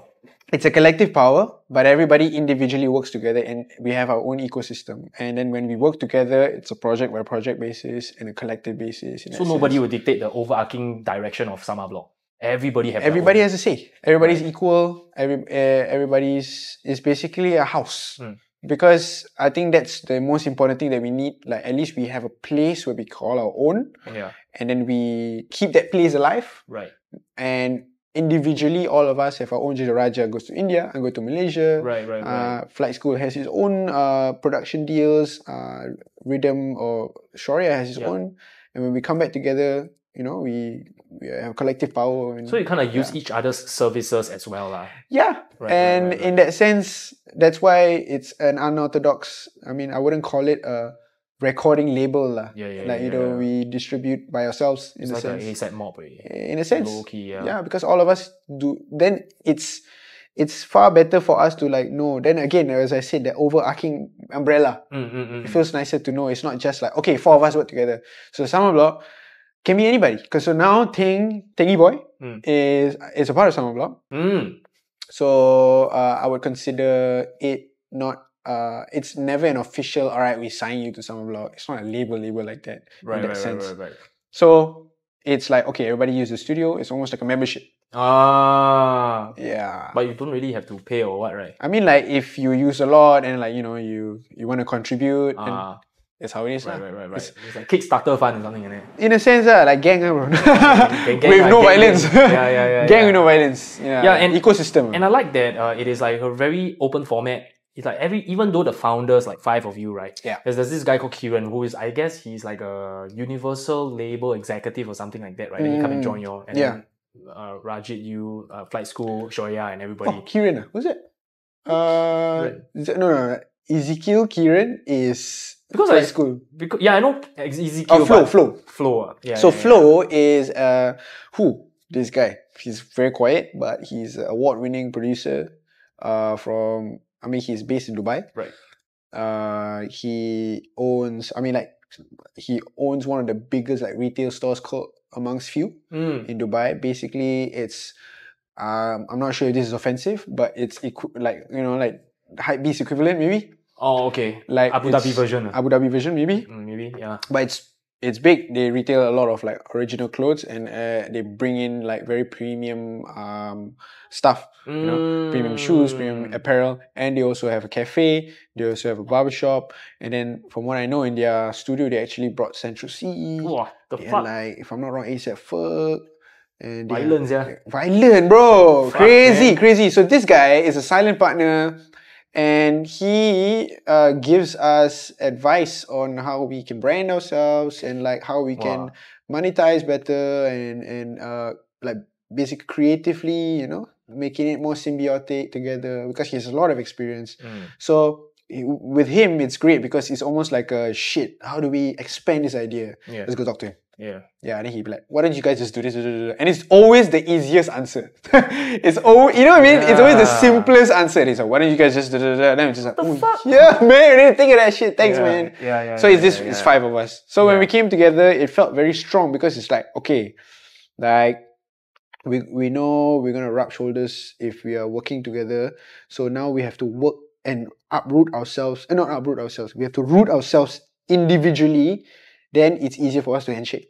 Or your specialty. Yeah. So it's very interesting because normally you would do business as an entity, and we did it before actually. It started like that. It's like an MO3, right? We did start it like that. Yeah. Samabloc, we started like that actually. And then we realized that, okay, to expand and to grow, all of us individually have to root. So, okay, the house stays the same. This will now be honored as the name of a house. Then, in that sense, it's easier for us. Everybody bring resources to build the house. Come in. Yeah. And it's like an open format kind of collective production house label kind of thing, right? Yeah. So you don't just do hip hop, even though all of you are based in hip hop, but you still do other genres as well. Yes, correct. Yeah. So Tangy Boy is the first person that's not within the founder group, lah. Yeah, and Hashi Yusof as well. Hashi Yusof. Okay. Yeah. Hashi Yusof is more pop or something. Pop, I guess more indie, more folk music, I guess. And Shaz Smooth, he's a very, very young 19-year-old singer. Amazing, honestly. It's just just waiting to pop. This guy. So the production for everybody is handled by Shoria and Flight School. Flight School, yeah. And at the same time, I guess even themselves. So Damn. yeah, the studio is open to a place where it's open 24 hours. Everybody's just like experimenting on their own. Right. Like when they are not at the studio, there's always somebody at the studio. Right. Yeah, so it's like a clubhouse almost. Yeah. Wow. In Thailand also, we visited one of our friends, Bomber Selector. He also have a place that is like 5 stories, and each story got different things. Like one story can DJ, one story is production, another story is like a shop. Yeah, then you just come in. Shokes, that's the best, man. But Singapore, the rent a bit crazy lah. That's why it's at Woodlands, bro. Cheaper. Yeah, but that's the dream, you know. Like we actually wanted that. We wanted a place where we have like a place like we can sell stuff, you know, like food, you know, like coffee in a hole, by the street. That's dope, yeah. You know, even in Korea, I just went, right? The North Face shop is like 6 stories high. The fifth, the highest story is the North Face Cafe. Everybody is starting to do that hybrid business model already lah. I love that, and I feel like that will definitely build your brand more, yeah. Because authentic people come in, then it's like then when people want to wear that brand, right, they know where that came from. It's very supreme. It's very supreme. You know, everybody just come in here, collaborate, and help out with this house. The fandom is more authentic. Yeah, then they all feel like they're part of the house. They say, oh yeah, I always go there. I got this from this house. Yeah. You know what I mean? Yeah. Okay, imagine your fans, right? Okay, I buy a Samabloc t-shirt and then I know the history and then I know the individual members. Wow, the feeling is damn good. Yeah, exactly. Yeah. That's what we're very excited for. It doesn't feel salesy lah. And then what are some like major label practices, right, that spurred you guys to go indie? I guess we like mentioned a few lah. It's like kind of like stifling your personal branding like what you say also cannot be careful. right. Damn sensitive, yeah. But okay, sorry, can you repeat the question again? So it's like, what are some major label practices, right, that encourage you all that going indie is the better thing for you? Well, I feel that my time with majors normally how an average artist were to go up the ladder is they will have their own ecosystem first, and then they will be signed. Their ecosystem will be signed. It's very different because I think it will be easier for a pop artist or somebody who is more malleable like clay to be signed. Like for example, somebody that can be groomed in a sense. Olivia Rodrigo, I guess. I'm not sure how their process was, but then like there is a definite difference between somebody who's rock hard on their values or like clay. So I guess having that experience, we understood that maybe we are too hard valued lah. At least for me lah. Yep. And then that's why I had to step out because I realized that maybe a lot of values don't match. And yeah lah, I mean a lot of people say like major labels, they're gonna like, you know, make you do this, make you do that. In my experience, they don't really directly do that. It's a collaborative effort. But then it's also very data centric. So that's the thing. They say like, Fariz, this is the data. Like if you can fit this specific mold in this project, it could potentially bring you this demographic, etc., etc. So it's a business collaboration in a sense. So I felt that I was too hard valued on that aspect where it's very hard for me. I give too much of myself, and even if they feel like I didn't give too much, I feel like I give too much. So it's like, okay lah, mental health, and also I want to protect my relationship with my music. So that's why we stepped out, and it's not because we took a major label practice and made it our own. It was more so like of this reason. Right. For me especially lah, too hard valued. I'm like cannot bend really lah. I think I just do by myself. Thank you so much. And I was like researching on like keywords, right, that is going to be trending in year 2024, right, and one of them is like sustainability. So will record major labels, right, be like, okay, the trending word of the year, right, is sustainability. You need to add this inside your rap or something. Serious? Like that. I don't know, man. They might go that far. Okay, I mean like that different entities all over the world probably have different infrastructures and like the overarching themes are. How hard they want to monetize already. It is that, bro. It's definitely a money game. And again, like it's like show business, right? But then Yeah lor, I feel like if it's going to be, I would rather work in a boutique label. Because more freedom, more tailored, you know, and then right next to me. Then we grow together. But in a corporate world, I mean, sometimes I will see this guy, and then this guy, okay, bro, I know I'm working at Google now. Okay, bro, now I'm working at Apple now. Something like that. And then it's just like, oh, fuck, but I just talked to him about my entire life for 6 months. And now I have to reintroduce myself to this new guy. Your next account holder. Yeah, and I'm like, alamak. I wish I had a team. That's why I think when we jumped into Def Jam, we were in there individually. So that's why I brought it up. If we were signed as an ecosystem, it'd be much easier. If you sign me as like a whole group, okay, my stylist, my this, okay, this is the budget. Help us meet this KPI. Then okay, maybe can. But I was Fariz Jabba alone. Young Raja alone. Then it was very difficult because I cannot Taylor Swift this lah. Yeah, maybe not talented enough Taylor or Swift not. It's just another level. Yeah, exactly. But like I think like we can look at it from another point of view, right? Like imagine we are the label and then we groom an unknown artist to become like Taylor Swift level. Right? Yeah. Then like that, if like Taylor Swift just suddenly said that, hey, you own all my masters, you're fucked up, all that kind of thing. Isn't that what Taylor Swift did? She like re-released the album. Yeah, dude. That was madness, bro. Yeah, that's madness, dude. I think the most gangster move in pop culture, bro. Yeah, and ask all the fans, hey, don't listen to the one that the label owns, listen to all my original records. Yeah, re-records. Yeah. Fuck. And can you imagine like the label will be like, wow, I invest all this money in you and then suddenly I kinda backstab. Yeah. So it's also not say very nice also, right? True, but then it also, you have to read the books. I mean, like, obviously the books cannot be cannot publish lah. Cannot publish. But if millions of dollars already, then I guess maybe lah, what Taylor Swift probably felt like, hey, enough lah. I pay you back enough already lah. Hey bro, like, not enough is it? Give you this percentage of my tours, like, y'all made like probably billions of dollars already over the years. And like, you still want my money. Like, but the secret to rich people being rich, right? It's like how to say the best leaders are the people that don't want to be leaders. So the richest people, right, are not people that are deserving of money. It's like, for example, if I give you $1 billion, right, then you'll be like, wow, enough already. But those people are like, so how do I earn 2 billion? Those are the people that will get more and more rich. You get what I mean? Yeah, man. Yeah. To each their own, bro. Okay. Yeah, and these are the people that are making the calls in the world and result in quite a lot of unhappiness. I mean, so that's greed lah, bro. Yeah lor. That's why. Something that we cannot solve. But on to a more lighthearted question. So who is actually Stargirl? Well, I think nobody asked you this, man. My girlfriend lah. Yeah lah. I like my girlfriend. Okay, I mean, the story behind the song, very toxic one. Like, hey.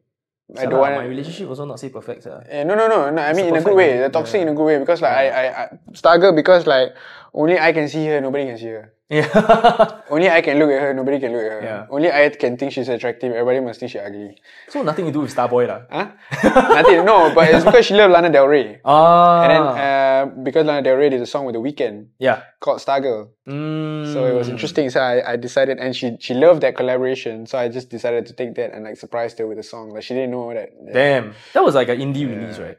It was, and it was actually it was a short track, and like it was an abstract track, right, to me, because I actually wanted it to be longer, but then like because I needed to meet the time of like Ramadan coming soon, then I was just like, I heard it, I was like, yeah, just drop.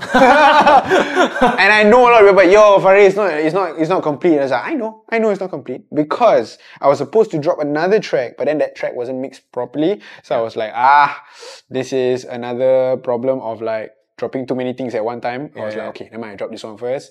Then after Raya, we got an album coming. And I said, okay, we're gonna drop that.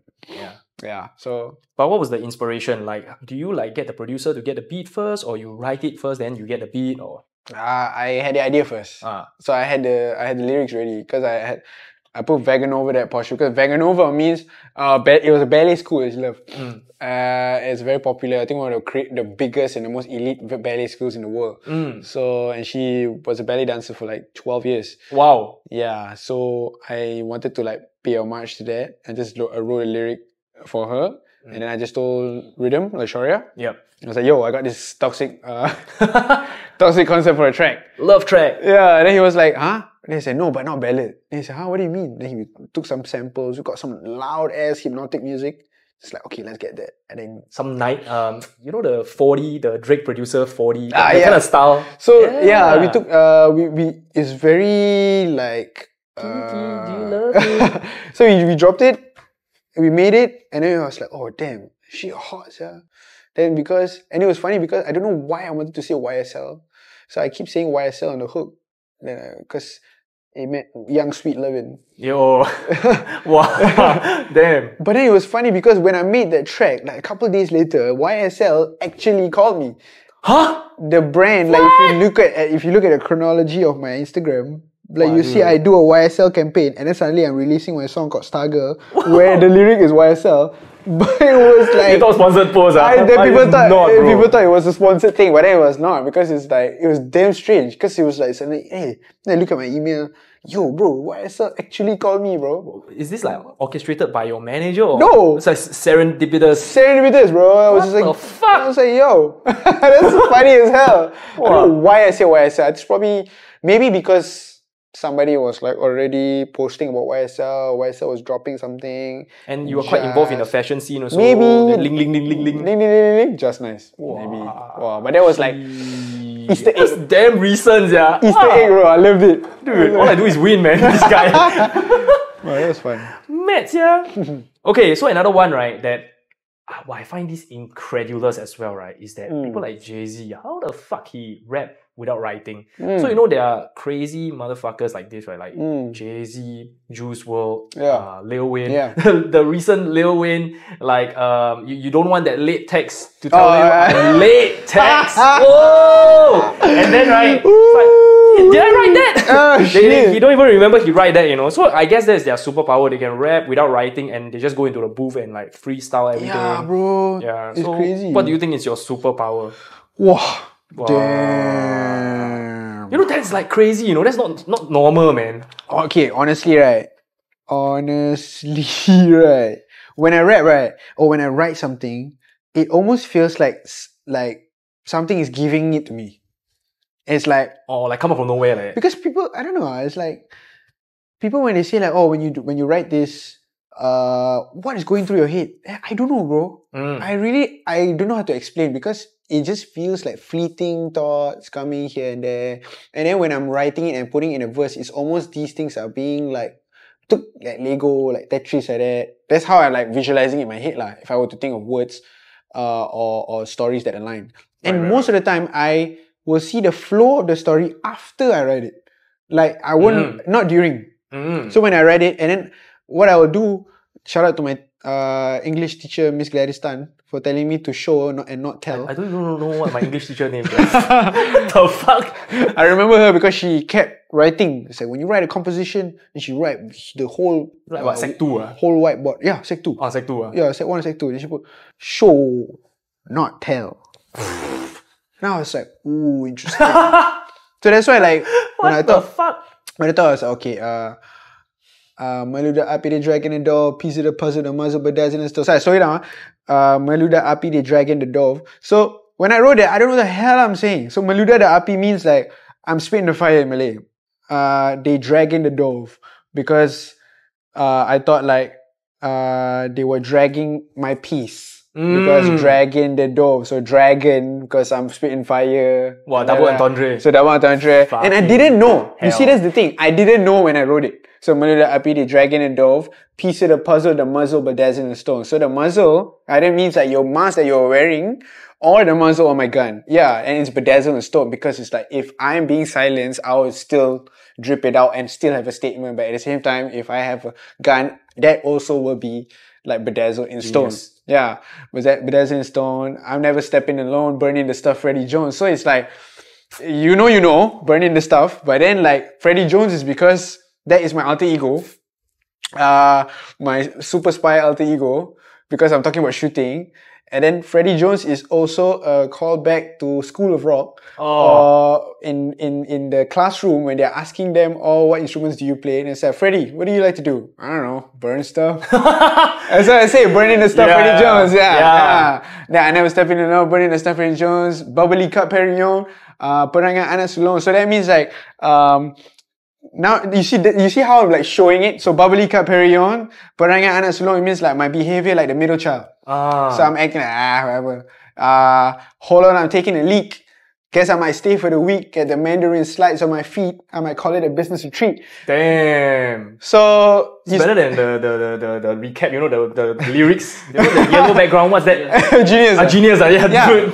So then after that, when I read it, I was like, oh, I get it. I see a picture rather than a verse. You write yourself on. It's not somebody else, no. Yeah. You write yourself. So that's the thing. It's like I didn't plan that. Yeah. So it was a picture that was given to me. But it felt like you're reading it as a third person, even though you yourself write it. So that's why it's so crazy. So when I read it, I was like, why did I say that? Fucking weird. It's so strange. And I'm like, oh, subconsciously I said that because I used to say it as a kid because I watched that movie, etc., etc. And then like, then I say like, hold on, I'm taking a leak. And I remember saying that when I was actually at Mandarin Oriental. So I was at Mandarin Oriental and I was like, I was peeing, bro. I was thinking, I was like, hold on, I'm taking a leak. Guess I must stay for the week. Got the Mandarin slides on my feet. I'm gonna call it a business retreat. Then I just pieced it all together. And then eventually when I saw it, I was like, yeah. That's why when I explain it, people are like, wow, how did you do that? I don't know, man. How did you come up with that riff when you play piano? How did you come up with that transition? It's all just given to you, right? It's almost like intuition and subconscious. It's like a combination of all your experiences lah. Subconscious start to come out already. It's like sometimes whenever I do like a project for someone, right, then they will be like, can you find like 40 songs for us? And then I do it in a matter of minutes, right? And then like, where the fuck you think of 40 songs? Exactly. What's there, you know? Given. It's given, it's given. I feel like the universe is giving you, I mean, whatever you call it, God, universe is given. So, yeah lah. But you have to still recognize that's not normal, man. It's not but then everyone got their own thing. That's the talent, that's the talent. Everyone has that talent, you know, like in some sense, like wherever they are. Some people is maths, some people they are very strong in like in engineering and knowing how to like, you know, like handle blue collar work and everything. Different talent, bro. And I think that it's a more useful skill, which is like, I think you sum it up what creativity is, that's like the creative juices are. And I think it's more relevant now than ever because of AI. Oh, you AI. What was your take on AI? If like AI can like just replicate your voice. Okay. Like, AI, man. AI is something that is scary to me, but then more and more I understand that like, it's good because now authenticity is more expensive. Now it's more valuable. Yeah, then like everything fake now. Everything also can come up with what. So now, if I want to listen to a Drake verse, or if I want to listen to a Kendrick verse, like when we talk about that beef, right? It's like, is it AI or not? So if they say it's not right, it's more valuable to me. So it's sad lah because it's taking away a lot of jobs. Taking away a lot of graphic designers' jobs. Taking away a lot of like media-centric jobs. Especially even copywriters and stuff. Even music producers as well. Exactly. And I'm not gonna lie, I use AI too when I want to find out about like some knowledge about the arts or knowledge about some certain topics. I will go to ChatGPT. You know, if I want to create some sort of mood board or even in a Stargirl. Like the visualizer, it was we took obviously the image was drawn by Taufik Ocelot, like, but then to motion it to create motion, like we used AI. So it's down like a lot of budget also. You know? I mean it's like why not? But it's scary lah. Even the latest like Kanye West Thai $sign Carnival, also AI, right? Crazy video, crazy song. Crazy. The EDM world is obsessed with that song, man. We got like 2,000 different remixes of that track, man. It's insane, dude. Wow. It's insane. I love that because football.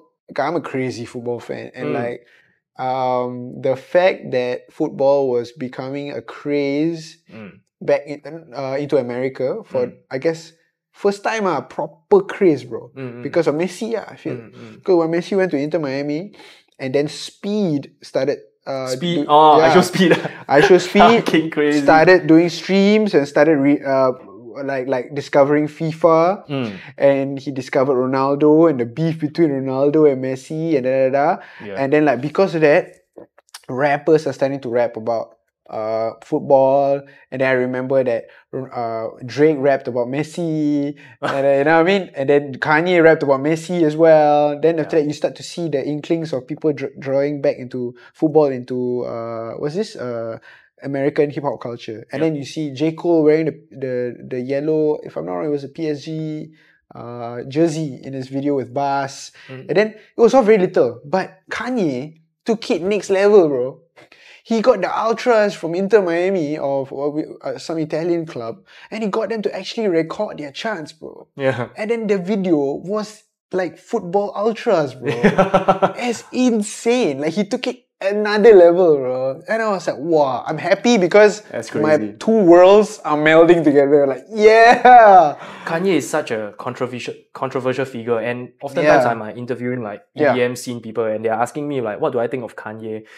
Is it important to be likable, to be a full-time artist, to survive as a full-time artist, or just speak your truth all day non-stop like Kanye, man? Wow. Because for me, I'm like, dude, I'm so straight shooter. I don't really give a fuck whether people like likable me, for what? I don't know, dude. But honestly, you're in the scene for like a decade already. You see so many of those. Okay, I mean, like obviously everybody wants to be likable to a certain extent, lah. Even Kanye, probably, you know. But then like, it's a matter of how much truth you want to show, and like how classy you can be about it. So. Because he say all that, but then look at how look at the rollout that he does with his songs. Look at the clothes that he's trying to sell. Look at the drip and the ecosystem that he's trying to sell. It's very hard to like deny him, even though he's like not classy at that moment. So it matters. You're so dope until your manners don't matter. It don't matter already. It don't matter because like you gotta wait, you know. Yeah, so it matters. Like when you're starting out, you're like you're starting out, your likability matters, but then like when you okay already, then like you want to do what your problem bro. I think it doesn't matter at this point. Yeah, but then I think people like when you are trying to not be likable, because then they feel like, oh, you are not insecure. And I would rather you be my leader. I would rather you be somebody that I look up to, because I want to get there. And most of us want to be likable. The leaders have to do the tough call. Yeah, man. And oftentimes you need to do the right thing over being liked. It's like, look at Donald Trump. Oh, yeah. Dude, that guy don't give a fuck about being liked, bro. Fuck, bro. He don't give a fuck. He'll say whatever the fuck he want. He cannot beef, he cannot whatever. It's just like, I told you not to say that, but whatever. but at first, when Donald Trump got the presidency, I was like quite worried, like, oh shit, the shit's about to go down. Then after that, suddenly Joe Biden coming, even worse, Then everybody start to miss Donald Trump. Hey, Donald Trump, come back, please. I saw the American post, you know. Rabak, bro. Yeah. Oh my god, that's funny, man. Yeah, the fact that Donald Trump came in and straight away become friends with like Kim Jong-il, that's insane, bro. He clearly don't give a fuck. Oh my god, that's funny. Yeah, man. That's crazy. That's next level. And I guess it's like, do you think Kanye will actually be president? Wow, actually, right, at the rate things are going, I don't even doubt it's not gonna happen. Man. Yeah, it's possible. It's so possible. Like, do you think The Rock is gonna be president? Probably, man. Yeah, man. We're living in that kind of world. Like, Donald Trump was a reality TV show. He's a real estate guy, dude. Yeah, man. Like he had that show, what's it called again? The Apprentice. The Apprentice. Do you watch the one where they roast each other one? The show. Yeah. The roast off lah. Right? Yeah. Then they roast him, right? Then Snoop Dogg was the one that roast him, right? He said, like, hey, you are famous for chasing black families out of their home, right? And now you're doing it again because Obama and his family, right? Then they replace him as the president, right? Wow, that one is like... That's a great joke, man. Wow. Oh my god, that's crazy, so well thought of. Yeah, and he said like nothing. And everybody just, wow! Even the daughter was like, wow! And the fact that Donald Trump took it like a champ. You know? Yeah. And everything is like fun and games to him. He's just chill. And last question, right, would be like the goal of most artists is to go international. So obviously you are like already employing the strategies to reach out to like your ethnic group. Majority in Malaysia. Like maybe for Chinese people, it's like you see like JJ Lin is doing something like in Taiwan or something like that, right? But how do you kind of like from there break out to the West? Because at the end of the day, it's like kind of like going backwards, right? Where we first start speaking English, and then to make it bigger, we have to dive into our mother tongue. And then in order to be even bigger, we have to go back to English again. So do you see the challenge? Okay.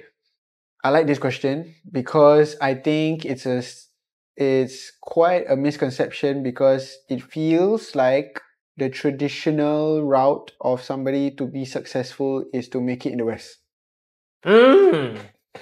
Yeah, or to be making it like what is bigger, what is richer, what is more successful. So I feel example, I don't understand this one. Like what is your appetite? The misconception of becoming big is to make it in the West. Yeah. And then and the fact that like people think being successful is having more, is having more numbers, is having more fans, more success. Kobe Bryant. What's more? Exactly. And I don't think influence works that way. I think the influence works in word of mouth in terms of like in a matter of your controversial goodness or badness. That's how your name spreads out as a proper legacy. Because like good example is Bad Bunny, Yeah. Stick to his mother tongue. It doesn't really matter for us to conform to other people. That's what I'm trying to say. Ooh. Yeah, it doesn't really matter. And I don't yearn to make it in the West. I would love to visit and introduce our culture. I don't want to uproot and go there. I don't want to be like, okay, go there. Like, I'm trying to make it as a New York guy. Trying to make it as an LA guy. What's up, Tyler, the Creator?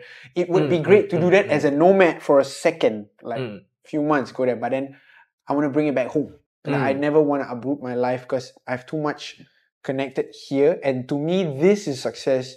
And this is richness. And this is bigger. Bigger doesn't mean taller. To me, bigger means wider in a sense. And I feel like I want to focus more on connecting with my people and at times travel out to learn knowledge. To me, that's success. Get inspired by their whatever. Get inspired, learn, and like, what's the history behind this? How connected are we and how parallel are we in our lives and everything? But then I don't have that intention. That's why I say to each his own. I don't have the intention to be a Hollywood artist. Oh, like Fariz Jabba, NYC, Billboard, something like that. Yeah, like the classic, traditional. Classic. If I do, and if it happens, bonus. Bonus, like, yes, thank you so much. And I'm proud because like I managed to I'm lucky enough to have the opportunity to watch the people do this and be successful in it and die to be on that stage, and I am on that stage. Like, that's lucky. That's very lucky. That's a bonus. But then, some people are like, oh man, I gotta make it in Hollywood. I gotta make it. It's like, bro, you think they will give a shit about you, man? They got like millions of people. Correct. Very competitive. It's take turns one, bro. Yeah, yes, correct. Got at least one, that's bro. why they call it the It Girl. At the moment, like the It Girl was Ariana, then Olivia Rodrigo. So I say like, no need to focus on other people. Turns. Yeah. Don't need to focus on other people's house, bro. It starts at home. Yeah. Yeah, go and clean out your house first. It's the exact same thing that Jared Kong said in one podcast ago. Oh, is it? The grass is not greener on the other side. The grass is greener wherever you water it. Not by me, man. Watch the previous podcast. This one. But it's true. Yeah, it's true, yeah. It's like, I think that it's parallel to the concept of charity also. Like, concept of charity, it's like, people always say like, oh, I wish I'm rich enough so that I can give people money, then I don't feel a pinch. Something like that. And that's the way, man. It's good to think that, but then like, wow, like, then there's a misconception already to me lah, because you feel like, okay, how many times have you given your sister money? Like you give this fuller tissue $1 every day, but when is the last time you gave $20 to your sister? Just for that's charity, bro. Yeah. That's technically charity. And I'm thinking about it, there's a lot of values that I'm like, I wish I'm that guy outside, but I don't adopt it at home. I don't adopt it at home. I'm not as thoughtful as I am supposed to be at home, or like I don't give charity enough at home. I don't take care of this at home, and then now I want to be outside and be different. I think like do it for sure, you know. Because it's not. It's the connection is not met correctly, and that's why he said. That's what I think he meant by that, in my opinion. Like, the grass is not greener on the other side. It's where you water it, lah. It's at home.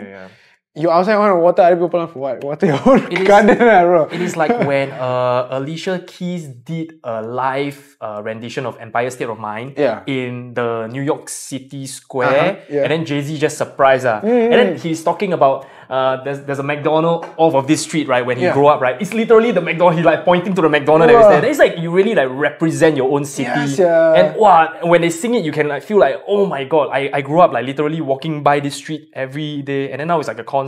Everybody's watching us, the whole world. That's why I'm excited. Like because Singapore is already a melting pot of commerce, right? But like a lot of talented people here who are losing their sight of success because they think traditionally they have to make it like I get anything like Hollywood, like a bigger country recognize you, whatever. It's like I don't know. But it's good because I feel that the more people travel, I think that's it. Just travel. Travel, meet people, and then when you come back, right?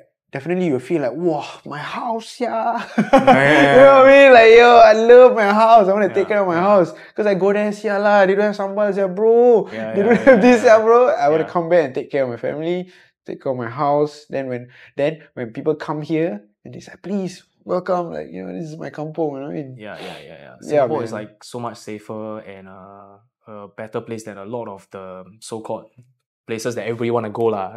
Somewhat like Singaporeans are like taking it for granted in a bit. I mean, bubble lah, bro. Yeah, that's why. Okay, man. Thank you so much for spending time with us. Thanks, man. Thanks, bro. That was quite heavy, actually. There was a lot of nuggets in there. Yeah. Free knowledge for our fans, for our watchers, for our viewers. Gain something from it. I hope I've learned a lot from you guys, and I hope to hear your comments as well. I wonder, confirm got a lot of you like, hey, you sure or not? You say it's correct? Really like Fariz Jabba part 2, man. There's like so much more that we haven't uncovered yet. But thank you so much, man. I'm glad to be here, man. Thanks.